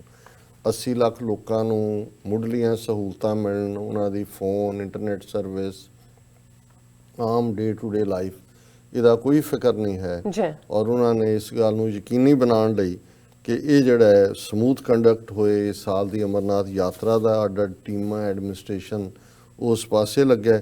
ਔਰ ਉਹਦੇ 'ਚ ਉਹਨਾਂ ਨੂੰ ਇਹ ਹੈ ਕਿ ਜੀ ਕਿਵੇਂ ਉਹਨਾਂ ਨੇ 46 ਕਿਲੋਮੀਟਰ ਦਾ ਆਈਸੀ ਸਟ੍ਰੀਮ ਤੇ ਫਰੋਜ਼ਨ ਮਾਊਂਟੇਨ ਵਾਇਆ ਪਹਿਲਗਾਮ ਹੋਲੀ ਕੇਵ ਤੱਕ ਪਹੁੰਚਣਾ ਹੈ। ਬਾਲਤਰ ਰਾਊਟ ਕਿਵੇਂ ਸ਼ਾਰਟੈਸਟ ਰਾਊਟ ਜਿਹੜਾ ਹੈ ਉਹ 14 ਕਿਲੋਮੀਟਰ ਦਾ ਡਿਸਟੈਂਸ ਕਵਰ ਹੋਏਗਾ। ਔਰ ਇਹ ਜਿਹੜਾ ਪਿਛਲੇ ਸਾਲ ਕਿਉਂਕਿ ਅਗਸਤ ਮਹੀਨੇ 'ਚ ਇਹਨਾਂ ਨੇ ਰੋਕ ਦਿੱਤੀ, 46 ਦਿਨ ਦੀ ਲੌਂਗ ਐਨੂਅਲ ਅਮਰਨਾਥ ਯਾਤਰਾ ਹੁੰਦੀ ਹੈ ਸਿਕਿਉਰਿਟੀ ਰੀਜ਼ਨਸ ਕਰਕੇ। ਔਰ ਪਿਛਲੇ ਸਾਲ 3.5 ਲੱਖ ਦੇ ਕਰੀਬ ਲੋਕ ਗਏ ਸੀ। ਸੋ ਇੰਨੀ ਕੁ ਖਬਰ ਹੈ ਵੀ ਇਹਨਾਂ ਨੇ, ਕਿਉਂਕਿ ਜਿਵੇਂ ਇਹਨਾਂ ਦਾ RSS ਦੀ ਲਾਈਨ ਰਹੀ ਹੈ ਕਿ ਅਸੀਂ ਜਿਹੜਾ ਕਸ਼ਮੀਰ ਨੂੰ ਇੱਕ ਹਿੰਦੂ ਸਟੇਟ ਬਣਾਉਣਾ ਹੈ, ਉਹਦੇ ਲਈ ਉਹਨਾਂ ਨੇ ਕਸ਼ਮੀਰੀ ਪੰਡਤਾਂ ਦੇ ਨਾਂ ਥੱਲੇ ਜਿਨ੍ਹਾਂ ਦੀ ਗਿਣਤੀ 1.5 ਲੱਖ ਤੋਂ ਜ਼ਿਆਦਾ ਨਹੀਂ ਸੀ, ਜੀ ਉਹਨਾਂ ਨੂੰ 6 ਲੱਖ ਤੱਕ ਪਹੁੰਚਾ ਦਿੱਤਾ ਹੈ। ਫਿਰ ਅਸੀਂ ਦੇਖਦੇ ਹਾਂ ਕਿ ਇਸ ਦੇ ਨਾਲ ਕਿਵੇਂ ਜਿਹੜੇ ਲੋਕ ਉੱਥੇ ਵੈਸਟ ਪੰਜਾਬ 'ਚੋਂ ਵੀ ਆਏ ਉਹਨਾਂ ਨੂੰ ਵੀ ਸਾਰੇ ਹੱਕ ਦੇ ਦਿੱਤੇ ਗਏ ਨੇ। ਆਲਰੇਡੀ ਤਸਵੀਰਾਂ ਆਉਂਦੀਆਂ ਨੇ ਕਿ ਉਹਨਾਂ ਦੀ ਸਿਟੀਜ਼ਨਸ਼ਿਪ ਔਰ ਉਹਨਾਂ ਨੂੰ ਕਿਉਂਕਿ ਡੋਮਿਸਾਈਲ ਦਾ ਕਨਸੈਪਟ ਹੀ ਖਤਮ ਕਰ ਦਿੱਤਾ ਹੈ। ਸੋ ਇਸ ਤੋਂ ਇਲਾਵਾ ਜਿਹੜੀ ਹੁਣ ਹੋਟਲਿੰਗ ਔਰ ਦੂਜੀ ਤੀਜੀ ਬਿਜ਼ਨਸ ਦੇ ਨਾਂ ਥੱਲੇ ਇਸ ਵੇਲੇ ਸਾਰੇ ਅਡਾਨੀ, ਜੇਠ ਮਲਾਨੀ, ਮਨਸੁਖਾਨੀ ਉੱਥੇ ਤੁਰੇ ਹੋਏ ਨੇ। ਜੀ ਰਿਲਾਇੰਸ ਵਾਲੇ ਵੱਡੇ ਵੱਡੇ ਹੋਟਲ ਔਰ ਦੂਜੇ ਬਣਾਉਣ ਦੇ ਲਈ ਆਲਰੇਡੀ ਉਹਨਾਂ ਨੇ ਉਦੋਂ ਹੀ ਛੱਡਣਾ ਉਹ ਸਾਰੇ ਨੂੰ ਜਾਂ ਦੁਨੀਆ ਲਈ ਖੋਲ੍ਹਣਾ ਜਦੋਂ ਉਹਨਾਂ ਨੇ ਪੂਰਾ, ਔਰ ਉੱਥੇ ਉਹ ਆਪਣੀ ਲੇਬਰ ਲਿਆਉਣਗੇ।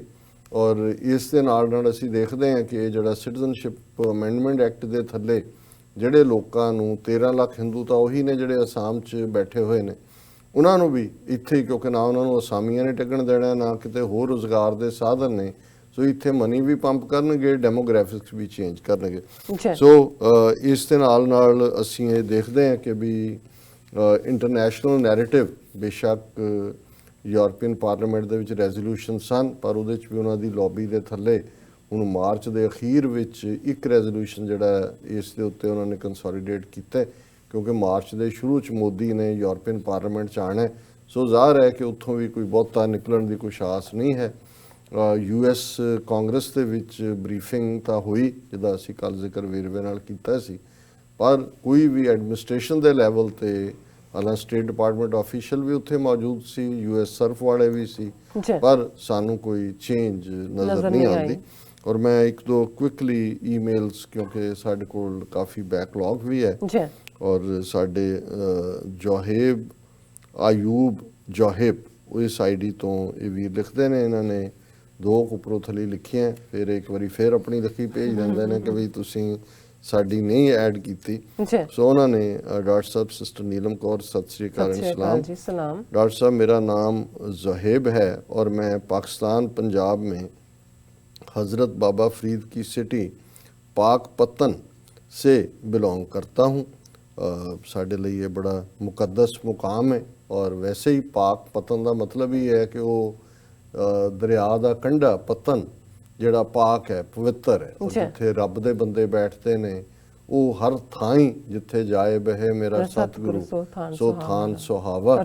ਹਾਂ, ਸੋ ਉਹ ਜਿੱਥੇ ਵੀ ਰੱਬ ਦੇ ਬੰਦੇ ਹੁੰਦੇ ਨੇ ਉਹ ਪਾਕ ਹੀ ਹੁੰਦਾ ਹੈ। ਔਰ ਸਾਡੇ ਲਈ ਖੁਸ਼ੀ ਦੀ ਗੱਲ ਹੈ ਕਿ ਬਾਬਾ ਫਰੀਦ ਗੰਜ ਸ਼ੱਕਰ ਦੀ ਇਸ ਧਰਤੀ ਤੋਂ ਜੋਹੇਬ ਸਾਹਿਬ ਸਾਨੂੰ ਤੁਸੀਂ ਲਿਖਿਆ। मैं पहली दफ़ा आपको ईमेल कर रहा हूँ, उम्मीद है कि आप ठीक होंगे। सोना रब चढ़दी कला विच रखे, आमीन। डॉक्टर साहब, ये जो इंडियन मीडिया और मोदी जो आतंकवाद करता रहता है, डॉक्टर साहब, पाकिस्तान ने अपनी इंटेलिजेंस पॉलिसी 2000 में ही चेंज कर दी थी। आर्मी की तरफ से किसी को भी कश्मीर नहीं भेजा गया, लेकिन फिर कुछ एजेंसी रिपोर्ट है कि कुछ लोग आर्मी से बात आर्मी से बच के चले जाते हैं, हमने उस पर वर्क किया और 2004 तक इंटेलिजेंस बेस्ड ऑपरेशन करके उन पॉइंट्स को भी ब्लॉक कर दिया गया जहां से कोई जा सकता था। और डॉक्टर साहब, ये मैं आपको आर्मी बेस्ड इंफॉर्मेशन दे रहा हूँ। 100% 2004 के बाद किसी भी मिलिटेंट को पाकिस्तान वाली साइड से नहीं जाने दिया गया। जोहेब साहब, चलो शुक्रिया, तुसी ये जानकारी ਦਿੱਤੀ है ਜੀ पर मैं समझदा भी ਤੁਸੀਂ ਭੇਜੇ ਜਾਂ ਨਹੀਂ ਭੇਜੇ ਤਾਂ ਮਤਲਬ ਹੀ ਨਹੀਂ ਰੱਖਦਾ। ਉਹਨਾਂ ਨੇ ਤਾਂ ਇਹ ਮਿੱਥਿਆ ਹੋਇਆ ਜਦੋਂ ਉਹ ਇਹ ਕਹਿੰਦੇ ਨੇ ਕਿ ਜੀ ਅਸੀਂ ਆਜ਼ਾਦ ਕਸ਼ਮੀਰ ਵੀ ਜਿਹੜਾ ਨੈਕਸਟ ਹੈ, ਔਰ ਮੋਦੀ ਕਹਿ ਰਿਹਾ ਵੀ ਅਸੀਂ ਤਾਂ 8-10 ਦਿਨ ਚ ਮੁਲਕ ਲੈ ਸਕਦੇ ਹਾਂ। ਸੋ ਹੁਣ ਉਹ ਸਟੇਜ ਹੈ ਕਿ ਤੁਹਾਨੂੰ ਬਜਾਏ ਇਹ ਕਹਿਣ ਦੇ ਕਿ ਨਹੀਂ, ਹੁਣ ਤਾਂ ਇਹ ਹੈ ਕਿ ਇਸ ਦੇ ਉੱਤੇ ਭੇਜਣਾ ਤਾਂ ਦੂਰ ਦੀ ਗੱਲ, ਜੇ ਸਿੱਧੀ ਟੱਕਰ ਵੀ ਹੁੰਦੀ ਹੈ ਤੇ ਇਹ ਜਦੋਂ ਤੱਕ ਇਹਨਾਂ ਨੂੰ ਇਹ ਖੌਫ ਨਹੀਂ ਹੋਏਗਾ, ਕਿੰਨੀ ਕੁ ਦੇਰ ਤੱਕ ਤੁਸੀਂ ਡਿਫੈਂਸਿਵ ਪਹੁੰਚ ਰੱਖੋਗੇ, ਆਪਣੇ ਆਪ ਨੂੰ ਜਸਟੀਫਾਈ ਕਰਦੇ ਰਹੋਗੇ।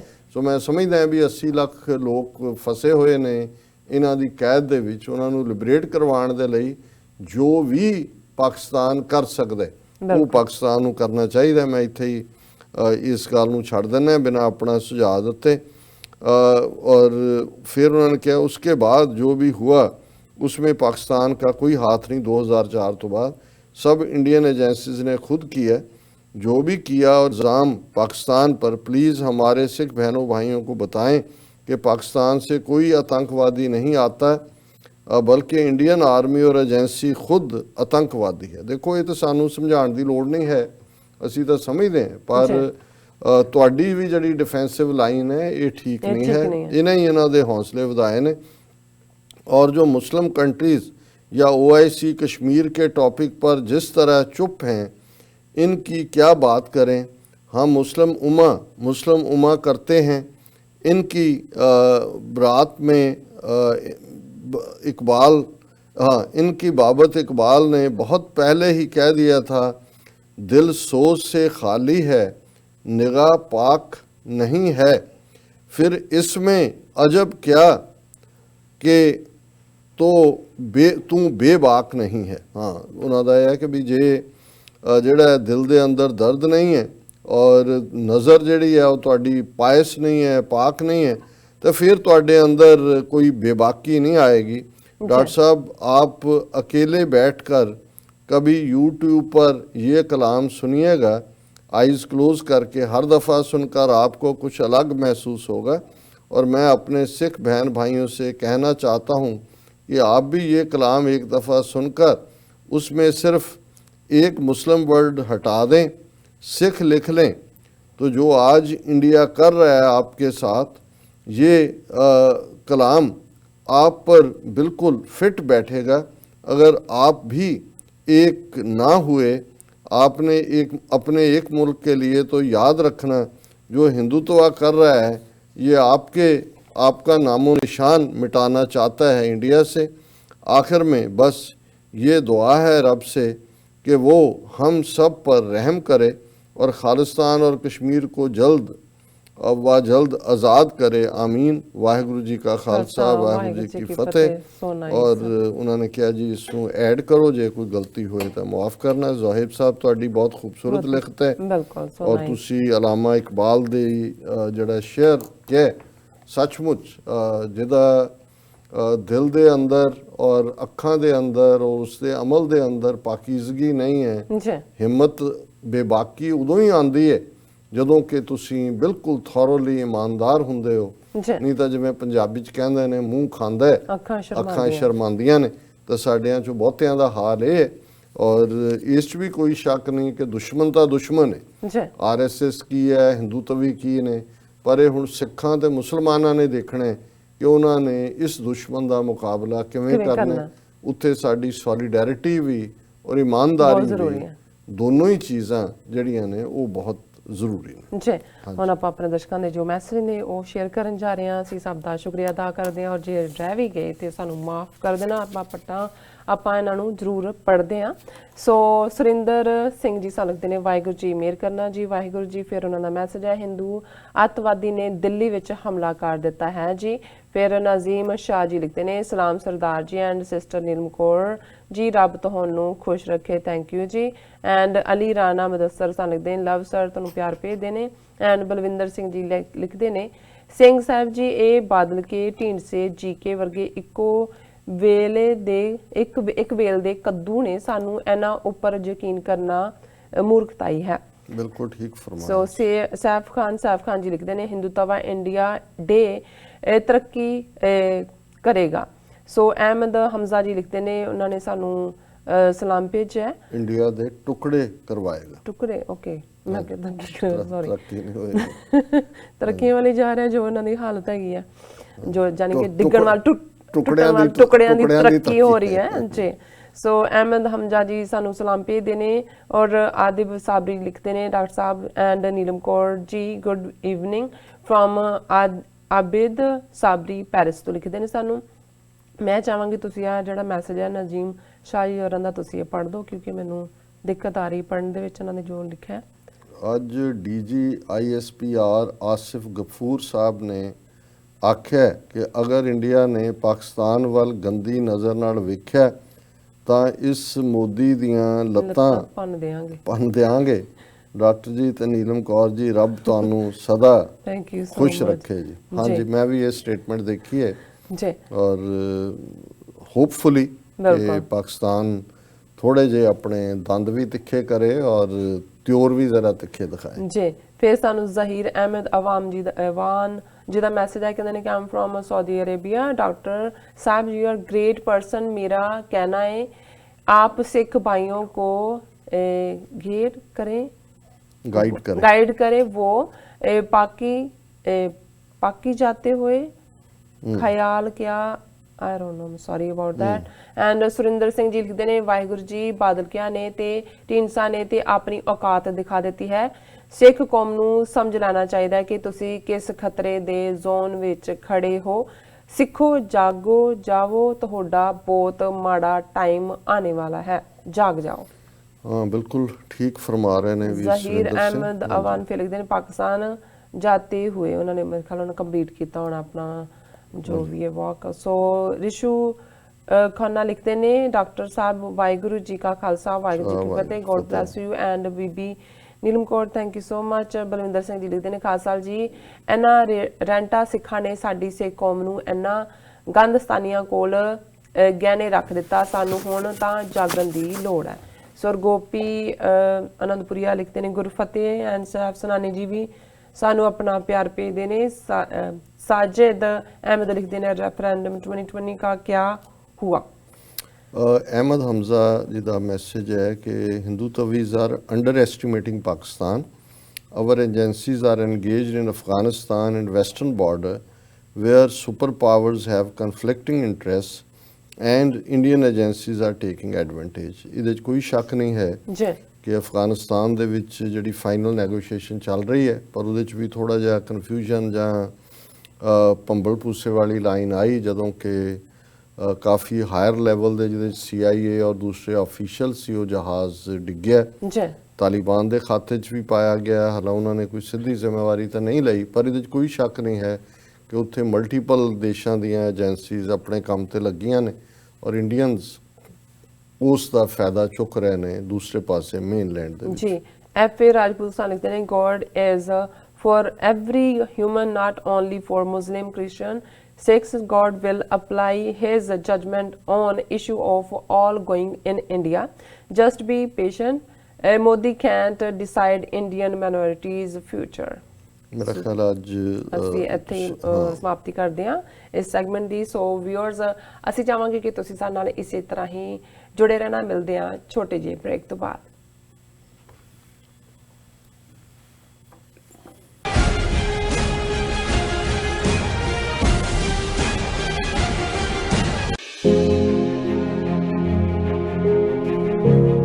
ਹਨੇਰੇ ਨੂੰ ਚੁਣੌਤੀ, ਜਾਲੀ ਖਬਰਾਂ ਅਤੇ ਝੂਠੇ ਪ੍ਰੋਪੇਗੈਂਡੇ ਦੇ ਇਸ ਯੁੱਗ ਵਿੱਚ ਸਿੱਖ ਸੰਘਰਸ਼ ਦਾ ਪੱਖ ਦੁਨੀਆ ਸਾਹਮਣੇ ਰੱਖਦਿਆਂ TV84 ਆਪਣੇ 8 ਸਾਲ ਪੂਰੇ ਕਰ ਚੁੱਕਿਆ। ਇਤਿਹਾਸਕ ਤੱਥਾਂ ਤੋਂ ਰੋਜ਼ਾਨਾ ਵਾਪਰ ਰਹੀਆਂ ਘਟਨਾਵਾਂ ਤੱਕ TV84 ਸਿੱਖ ਨਜ਼ਰੀਏ ਨੂੰ ਸੰਗਤਾਂ ਤੱਕ ਪਹੁੰਚਾਉਣ ਦਾ ਕੰਮ ਬਾਖੂਬੀ ਨਿਭਾ ਰਿਹਾ ਹੈ। ਕੌਮੀ ਆਵਾਜ਼ ਨੂੰ ਬੁਲੰਦ ਰੱਖਣ ਲਈ ਇੱਕ ਨਾਨ ਪ੍ਰੋਫਿਟ ਚੈਨਲ TV84 ਦਾ ਸਾਥ ਦਿਓ।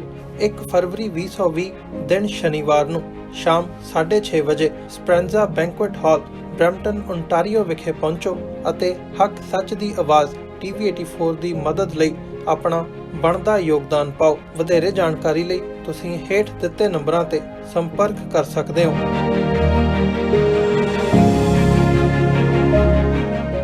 ਕਸ਼ਮੀਰੀਆਂ ਤੇ ਹੋ ਰਹੇ ਤਸ਼ੱਦਦ ਖਿਲਾਫ ਅਤੇ ਕਸ਼ਮੀਰ ਸੋਲੀਡੈਰਿਟੀ ਡੇ ਨੂੰ ਮੁੱਖ ਰੱਖਦਿਆਂ ਪਾਕਿਸਤਾਨੀ ਅਮਰੀਕਨ ਥਿੰਕ ਟੈਂਕ ਵੱਲੋਂ 5 ਫਰਵਰੀ 2020 ਨੂੰ ਸ਼ਾਮ 6 ਵਜੇ ਟੇਸਟ ਆਫ ਲਾਹੌਰ ਰੈਸਟੋਰੈਂਟ ਵਿਖੇ ਇੱਕ ਵਿਸ਼ੇਸ਼ ਸਮਾਗਮ ਕਰਾਇਆ ਜਾ ਰਿਹਾ ਹੈ।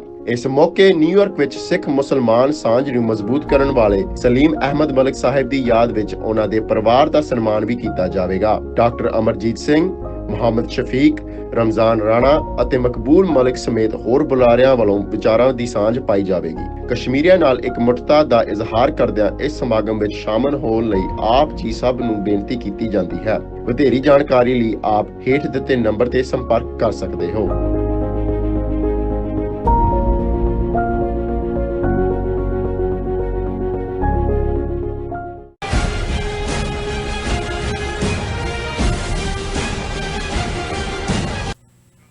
ਦਰਸ਼ਕੋ ਬ੍ਰੇਕ ਤੋਂ ਬਾਅਦ ਤੁਹਾਡਾ ਸਭ ਦਾ ਬਹੁਤ-ਬਹੁਤ ਸਵਾਗਤ ਹੈ। ਅੱਜ ਦੇ ਅਹਿਮ ਇਸ਼ੂਜ਼ ਤੋਂ ਬਾਅਦ ਤੇ ਲਿਖਤਾਂ ਤੋਂ ਬਾਅਦ ਮੈਸੇਜ ਤੋਂ ਬਾਅਦ ਹੁਣ ਆਪਾਂ ਗੱਲਬਾਤ ਕਰਨ ਜਾ ਰਹੇ ਹਾਂ ਰੂਹ ਦੀ ਖੁਰਾਕ ਗੁਰਬਾਣੀ ਵਿਚਾਰਾਂ ਦੀਆਂ। ਸੋ ਅਸੀਂ ਚਾਹਾਂਗੇ ਕਿ ਤੁਸੀਂ ਸਾਡੇ ਨਾਲ ਇਸੇ ਤਰ੍ਹਾਂ ਹੀ ਬਣੇ ਰਹਿਣਾ।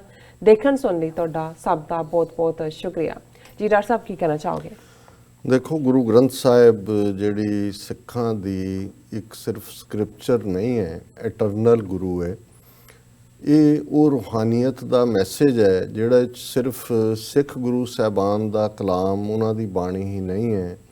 ਉਸ ਦੇ ਵਿੱਚ ਸਾਊਥ ਏਸ਼ੀਆ ਦੇ ਅੱਡ-ਅੱਡ ਖਿੱਤਿਆਂ ਦੇ ਵੱਡੇ ਭਗਤ ਫਕੀਰ, ਜਿਨ੍ਹਾਂ 'ਚ ਬਾਬਾ ਫਰੀਦ, ਗੰਜ ਸ਼ੱਕਰ, ਜੈਦੇਵ ਔਰ ਅੱਡ-ਅੱਡ ਖਿੱਤਿਆਂ 'ਚ ਬੰਗਾਲ, ਮਹਾਰਾਸ਼ਟਰ, ਯੂਪੀ ਦੇ ਵਿੱਚ ਜਿਹੜੇ ਪਿਛਲੀਆਂ ਸਦੀਆਂ ਦੇ ਵਿੱਚ ਵੀ ਮਹਾਂਪੁਰਖ ਹੋਏ ਰੂਹਾਨੀ ਲੋਕ, ਜਿਨ੍ਹਾਂ ਦੇ ਵਿੱਚ ਜਿਵੇਂ ਭਗਤ ਨਾਮਦੇਵ 13ਵੀਂ 14ਵੀਂ ਸਦੀ ਦੇ ਵਿੱਚ ਹੋਏ, ਉਹਨਾਂ ਦੀ ਬਾਣੀ ਹੈ। ਔਰ ਵੀਰਵਾਰ ਦੇ ਪ੍ਰੋਗਰਾਮ 'ਚ ਅਸੀਂ ਜਿਹੜੇ ਭਗਤ ਜਨ ਨੇ ਉਹਨਾਂ ਦੀ ਬਾਣੀ ਦੇ ਸ਼ਬਦ ਦੇ ਉੱਤੇ ਵਿਚਾਰ ਕਰਦੇ ਹਾਂ।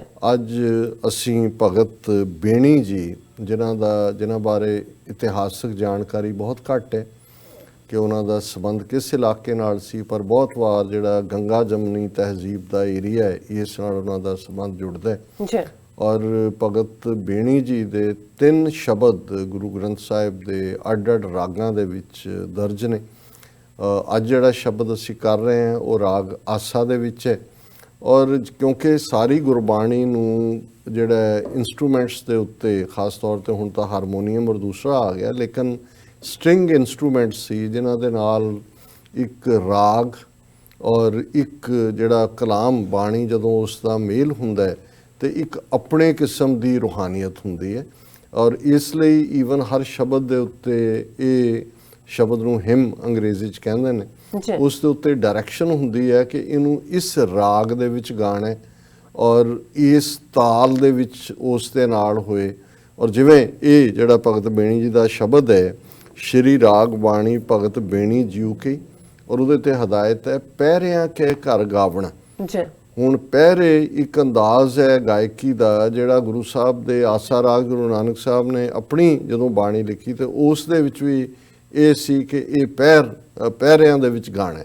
ਤੇ ਇਹ ਵੀ ਹਦਾਇਤ ਹੈ ਕਿ ਇਸ ਸ਼ਬਦ ਨੂੰ ਜਦੋਂ ਤੁਸੀਂ ਗਾਇਨ ਕਰਨਾ ਇੰਸਟਰੂਮੈਂਟਸ ਦੇ ਉੱਤੇ, ਤੇ ਜਿਹੜੀ ਪਹਿਰਿਆਂ ਦੀ ਹੈ ਅੰਦਾਜ਼ ਉਸ ਦੇ ਵਿੱਚ ਹੋਏ। ਜਿਵੇਂ ਜਦੋਂ ਆਸਾ ਦੀ ਵਾਰ ਵੀ ਰਾਗ ਆਸਾ 'ਚ ਹੈ, ਉਸ ਦੇ ਉੱਤੇ ਹਦਾਇਤ ਹੈ ਕਿ ਟੁੰਡੇ ਅਸ ਰਾਜੇ ਕੀ ਧੁਨੀ, ਕਿਉਂਕਿ 22 ਧੁਨੀਆਂ ਜਾਂ ਫੋਕ ਸਾਊਂਡਸ ਜਿਹੜੀਆਂ ਪੰਜਾਬ ਦੀਆਂ ਉਸ ਵੇਲੇ ਦੀਆਂ ਸੀ, ਉਹਨਾਂ ਦੇ ਵਿੱਚ ਇੱਕ ਟੁੰਡਾ ਅਸ ਰਾਜਾ ਹੈ ਜਿਸ ਦੀ ਧੁਨੀ ਤੇ ਆਸਾ ਦੀ ਵਾਰ ਗਾਣ ਦੀ ਹਦਾਇਤ ਹੈ। ਇਹ ਸ਼ਬਦ ਥੋੜ੍ਹਾ ਜਿਹਾ ਲੰਬਾ ਹੈ, ਪਰ ਮੈਂ ਇਹਨੂੰ ਇਨ ਬਰੀਫ, ਅਲਟੀਮੇਟਲੀ ਜਦੋਂ ਅਸੀਂ ਕਿਸੇ ਵੀ ਕਹਾਣੀ ਨੂੰ ਬਿਆਨਦੇ ਹਾਂ ਤੇ ਸ਼ੁਰੂ ਇੱਥੋਂ ਹੀ ਹੁੰਦੀ ਹੈ ਕਿ ਭਾਈ ਠੀਕ ਹੈ, ਬਹੁਤ ਆਨੰਦ ਹੈ, ਬਚਪਨ ਹੈ, ਜਵਾਨੀ ਹੈ, ਪਰ ਕਦੇ ਅਸੀਂ ਜਵਾਨੀ ਦੇ ਵਿੱਚ ਜਵਾਨੀ ਦਾ ਨਸ਼ਾ, ਜਿਸ ਦੇ ਵਿੱਚ ਆਪਣੀ ਜਵਾਨੀ ਡੋਲਿਆਂ ਦਾ ਮਾਣ, ਕਿਸੇ ਨੂੰ ਆਪਣੇ ਹੁਸਨ ਦਾ ਮਾਣ, ਕਿਸੇ ਨੂੰ ਆਪਣੇ ਪੈਸੇ ਦਾ ਮਾਣ, ਪਰ ਜੇ 1 ਮਿੰਟ ਲਈ ਸੋਚੀਏ ਕਿ ਵੀ ਨਾ ਇਹ ਹੁਸਨ ਸਦਾ ਰਹਿਣਾ ਹੈ, ਨਾ ਇਹ ਜਵਾਨੀ ਰਹਿਣੀ ਹੈ, ਨਾ ਇਹ ਪੈਸਾ ਰਹਿਣਾ ਹੈ, ਜੀ ਤੇ ਜੇ ਇਹ ਰਹਿ ਵੀ ਪੈਸਾ ਤੇ ਅਸਾਂ ਤੁਰ ਜਾਣਾ ਹੈ। ਐਸਾ ਤੁਰ ਜਾਣਾ। ਇਹ ਅਲਟੀਮੇਟਲੀ ਜਿਹੜਾ ਇਹ ਤਾਂ ਜਿਹੜੀ ਸਾਡੀ ਦੇਹ ਹੈ, ਜਿਵੇਂ ਆਮ ਫੋਕਲੋਰ 'ਚ ਕਹਿੰਦੇ ਨੇ, ਦੇਹ ਦਾ ਕੀ ਪਰਵਾਸਾ, ਜਿੱਦਾਂ ਪਾਣੀ ਵਿੱਚ ਪਤਾਸਾ, ਫਿਰ ਚੱਕ ਲੈ ਹੋ ਜਾਏਗੀ ਜਦ ਉੱਡ ਗਿਆ ਭੌਰ ਵਜੂਦ ਚੋਂ। ਜੀ ਜਦੋਂ ਭੌਰ ਚਲਾ ਜਾਂਦਾ ਫਿਰ ਕਾਲੀ ਪਾਈ ਹੁੰਦੀ ਹੈ। ਪਾਈ ਚਲੋ। ਇਹ ਸੀ ਕਿ ਇਹ ਹੁੰਦਾ ਹੈ ਕਿ ਸੂਰਜ ਡੁੱਬਣ ਤੋਂ ਪਹਿਲਾਂ ਇਹਨੂੰ ਜਿਹੜਾ ਉਹ ਸੰਸਕਾਰ ਕਰ ਦਿਓ ਜਾਂ ਦਫਨਾ ਦਿਓ, ਡਿਫਰੈਂਟ ਰੀਜ਼ਨਸ, ਕਿਉਂਕਿ ਇਹ ਹੁੰਦਾ ਸੀ ਨਹੀਂ ਤਾਂ ਇਹ ਪ੍ਰੇਤ ਬਣ ਜਾਏਗਾ, ਭੂਤ ਗੋਸਟ ਬਣ ਕੇ ਆ ਜਾਏਗਾ।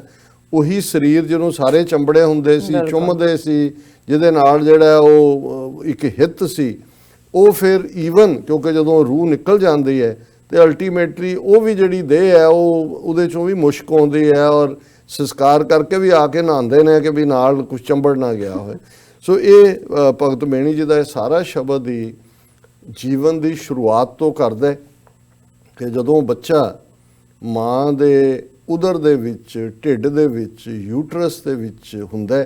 ਜੇ ਤੁਸੀਂ ਕਦੇ, ਹੁਣ ਤਾਂ ਉਹਦੀਆਂ ਮੈਡੀਕਲ ਫਿਲਮਸ ਅਵੇਲੇਬਲ ਨੇ ਕਿ ਕਿਵੇਂ ਉਹ ਜਿਵੇਂ ਸੱਪ ਨੇ ਕੁੰਡਲਨੀ ਮਾਰੀ ਹੁੰਦੀ ਹੈ, ਇਵੇਂ ਉਸ ਥੋੜੀ ਯੂਟਰਸ ਦੇ ਵਿੱਚ ਕਿਵੇਂ 7-8 ਪੌਂਡ ਦਾ ਬੱਚਾ ਟਿਕਿਆ ਹੁੰਦਾ ਹੈ, ਪੁੱਠਾ ਹੁੰਦਾ ਹੈ, ਕਿਉਂਕਿ ਉਹਦਾ ਫਿਰ ਜਦੋਂ ਆਂਦਾ ਵੀ ਹੈ ਪਹਿਲਾਂ ਸਿਰ ਬਾਹਰ ਨਿਕਲਦਾ ਜਨਮ ਦੇ ਵੇਲੇ।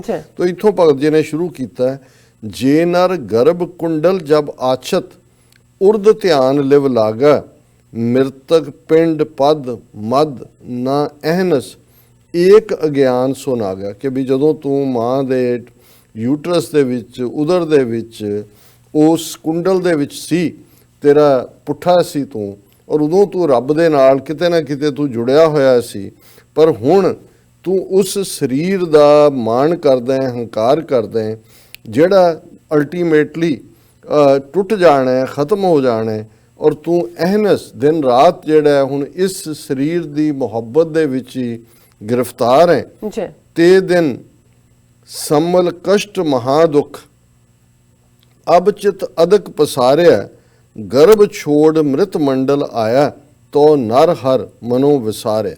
ਕਿ ਉਹਨਾਂ ਦਿਨਾਂ ਨੂੰ ਯਾਦ ਕਰ ਜਦੋਂ ਤੂੰ ਕਸ਼ਟ ਦੀ ਉਸ ਹਾਲਤ ਦੇ ਵਿੱਚ, ਮਾਂ ਦੇ ਉਦਰ ਦੇ ਵਿੱਚ ਕਿਸ ਹਾਲ ਦੇ ਵਿੱਚ ਸੀ, ਔਰ ਹੁਣ ਤੇਰਾ ਉਹੀ ਮਾਈਂਡ ਜਿਹੜਾ ਅੱਗੇ ਉੱਥੇ ਸੁਮਟ ਕੇ ਬੈਠਾ ਸੀ, ਹੁਣ ਅਦਕ ਪਸਾਰਿਆ, ਹੁਣ ਤੇਰਾ ਇਹ ਮਨ 4 ਚਫੇਰੇ ਜਿਹੜਾ ਉਹ ਫਿਰਿਆ ਹੋਇਆ, ਘੁੰਮ ਰਿਹਾ। ਤੂੰ ਉਸ ਗਰਭ ਚੋਂ, ਉਸ ਯੂਟਰਸ ਚੋਂ, ਉਸ ਹਨੇਰ ਗੁਫਾ ਚੋਂ ਨਿਕਲ ਕੇ ਮ੍ਰਿਤ ਮੰਡਲ ਆਇਆ। ਜਿਸ ਤੂੰ ਧਰਤੀ ਤੇ ਆਇਆ ਇਹ ਮ੍ਰਿਤ ਮੰਡਲ ਹੈ, ਇਹਦਾ ਨਾਂ ਹੈ ਕਿ ਇੱਥੇ ਡੈਥ ਅਲਟੀਮੇਟ ਰਿਐਲਿਟੀ ਹੈ। ਤੋ ਨਰ ਹਰ ਮਨੋ ਵਿਸਾਰਿਆ, ਹੁਣ ਤੈਨੂੰ ਰੱਬ ਕਿਉਂ ਭੁੱਲ ਗਿਆ ਉੱਥੇ ਉਸ ਹਾਲਤ ਨੂੰ ਔਰ ਹੁਣ ਦੀ ਹਾਲਤ ਨੂੰ, ਜਿੱਥੇ ਤੈਨੂੰ ਬਲੇਸਿੰਗਸ ਮਿਲੀਆਂ ਨੇ ਰੱਬ ਦੀਆਂ, ਰੱਬ ਤੈਨੂੰ ਕਿਉਂ ਭੁੱਲਿਆ। ਫਿਰ ਪਛਤਾਵੇਂਗਾ ਮੂੜਿਆ, ਤੂੰ ਕਵਨ ਕੁਮਤ ਭ੍ਰਮ ਲਾਗਾ, ਚੇਤ ਰਾਮ ਨਾਹੀਂ ਜੰਮਪੁਰ ਜਾਹੇਗਾ, ਜਨ ਵਿਚਰੈ ਅਨਰਾਧਾ। ਕਿ ਫਿਰ ਤੂੰ ਪਛਤਾਏਂਗਾ, ਤੂੰ ਕਿਹੜੇ ਭਰਮ ਦੇ ਵਿੱਚ ਪਿਆ ਹੋਇਆ, ਉਸ ਰੱਬ ਨੂੰ ਯਾਦ ਰੱਖ।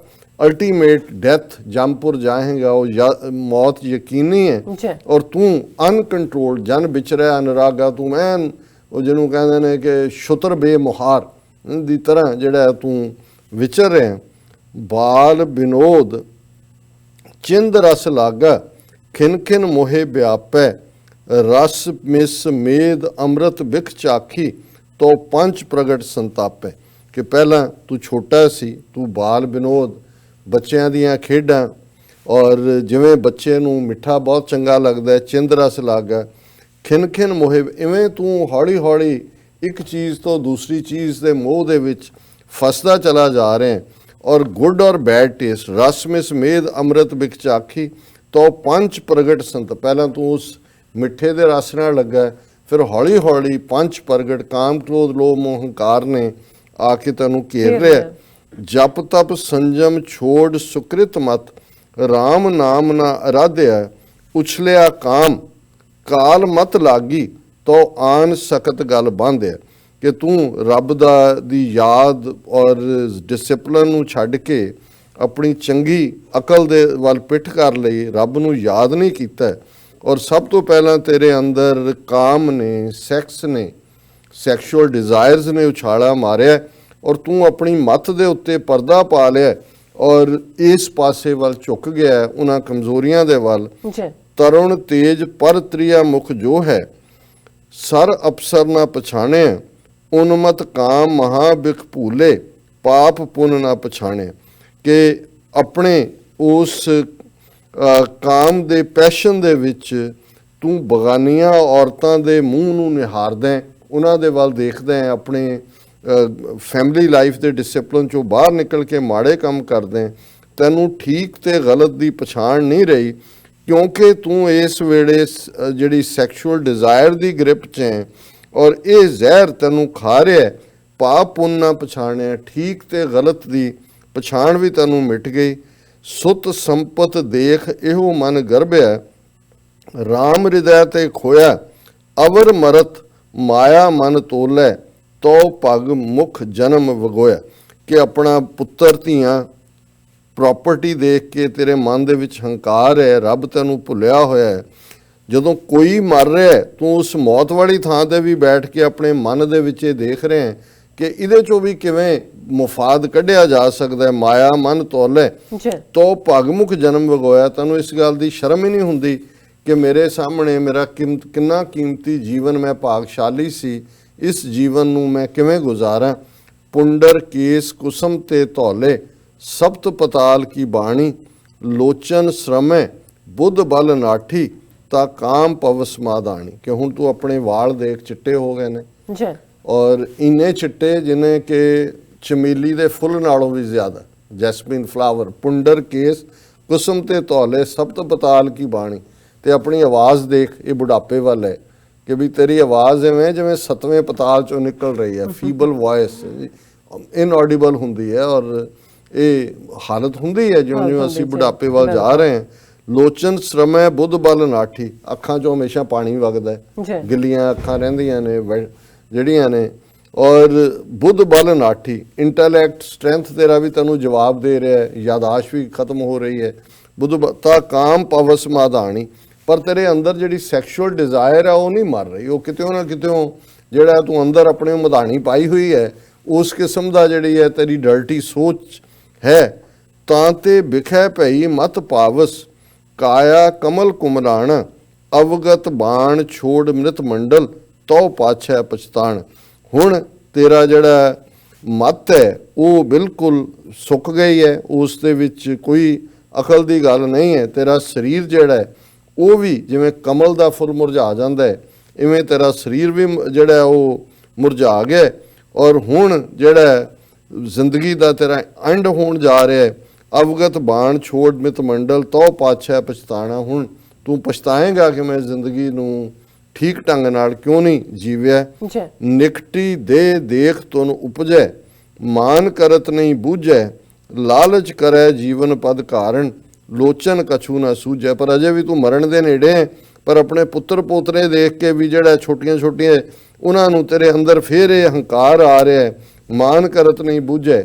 ਔਰ ਇਸ ਲਾਲਚ ਕਰੈ ਜੀਵਨ ਪਦ ਕਾਰਨ, ਤੂੰ ਫਿਰ ਸੋਚਦਾ ਮੈਨੂੰ ਹੋਰ ਜ਼ਿੰਦਗੀ ਥੋੜੀ ਜਿਹੀ ਮਿਲ ਜਾਏ, ਭਾਵੇਂ ਤੈਨੂੰ ਅੱਖਾਂ ਤੋਂ ਕੁਛ ਨਹੀਂ ਨਜ਼ਰ ਆਉਂਦਾ। ਤੇ ਅਖੀਰ 'ਚ ਥਾਕਾ ਤੇਜ ਉੱਡਿਆ ਮਨ ਪੰਖੀ, ਘਰ ਆਂਗਨ ਨ ਸੁਖਾਈ, ਬੇਣੀ ਕਹਿ ਸੁਨੋ ਰੇ ਭਗਤੋ, ਮਰਨ ਮੁਕਤ ਕਿਨ ਪਾਈ।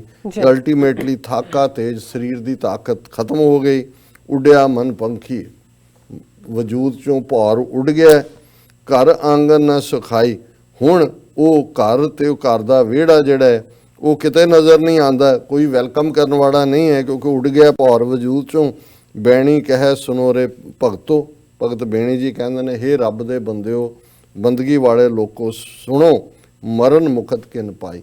ਜਿਹੜੀ ਜ਼ਿੰਦਗੀ ਸੀ ਉਹਨੂੰ ਤਾਂ ਤੁਸੀਂ ਠੀਕ ਤਰ੍ਹਾਂ ਜੀਵਿਆ ਨਹੀਂ, ਤੇ ਮਰਨ ਤੋਂ ਬਾਅਦ ਕੀ ਹੋਇਆ, ਕਿਹਨੂੰ ਮੁਕਤੀ ਮਿਲਦੀ ਹੈ। ਜੇ ਜ਼ਿੰਦਗੀ ਤੁਹਾਡੀ ਉਹਨਾਂ ਜਿਹੜੀ ਸਾਰੀ ਗੁਲਾਮੀ ਦੇ ਵਿੱਚ ਮਾਇਆ ਦੀ ਰਹੀ, ਤੇ ਮਰਨ ਤੋਂ ਬਾਅਦ ਵੀ ਫਿਰ ਉਸ ਕਿਸਮ ਦਾ ਹੀ ਹਿਸਾਬ ਕਿਤਾਬ ਤੁਹਾਡੀ ਇੰਤਜ਼ਾਰ ਕਰ ਰਿਹਾ ਹੈ। ਸੋ ਇਹ ਅੱਜ ਦਾ ਜੀ ਵਿਚਾਰ। ਡਾਕਟਰ ਸਾਹਿਬ ਤੁਹਾਡਾ ਬਹੁਤ ਬਹੁਤ ਸ਼ੁਕਰੀਆ, ਤੁਸੀਂ ਅੱਜ ਦੇ ਅਹਿਮ ਇਸ਼ੂ ਤੇ ਅੱਜ ਦਾ ਵਿਚਾਰ ਸਾਡੇ ਦਰਸ਼ਕਾਂ ਨਾਲ ਸਾਂਝਾ ਕੀਤਾ। ਇਸ ਨਾਲ ਆਪਣੇ ਵਿਊਅਰਸ ਕੋਲ ਨੇ ਇਜਾਜ਼ਤ। ਵਿਊਅਰਸ, ਸਾਡੇ ਪ੍ਰੋਗਰਾਮ ਦਾ ਸਮਾਂ ਇੱਥੇ ਸਮਾਪਤ ਹੁੰਦਾ ਹੈ। ਤੁਸੀਂ ਆਪਣੀ ਰਾਏ ਤੇ ਸੁਝਾਅ ਸਾਨੂੰ ਭੇਜਣਾ ਭੁੱਲਣਾ। ਸਾਡੇ ਇਸ ਪਤੇ ਤੇ sos@tv84.tv ਤੇ ਅਸੀਂ ਆਪਣਾ ਪ੍ਰੋਗਰਾਮ ਲੈ ਕੇ ਫਿਰ ਦੁਬਾਰਾ ਤੁਹਾਡੇ ਸਨਮੁਖ ਹੋਵਾਂਗੇ। ਤਦ ਤੱਕ ਲਈ ਮੈਨੂੰ ਤੇ ਆਪਣੀ ਰਚਨਾ ਆਗਿਆ ਦਿਓ। ਦੇਖਦੇ ਰਹੋ TV84, ਬੁਲਾ ਦਿਓ ਫਤਿਹ। ਵਾਹਿਗੁਰੂ ਜੀ ਕਾ ਖਾਲਸਾ, ਵਾਹਿਗੁਰੂ ਜੀ ਕੀ ਫਤਿਹ। ਰੱਬ ਰਾਖਾ।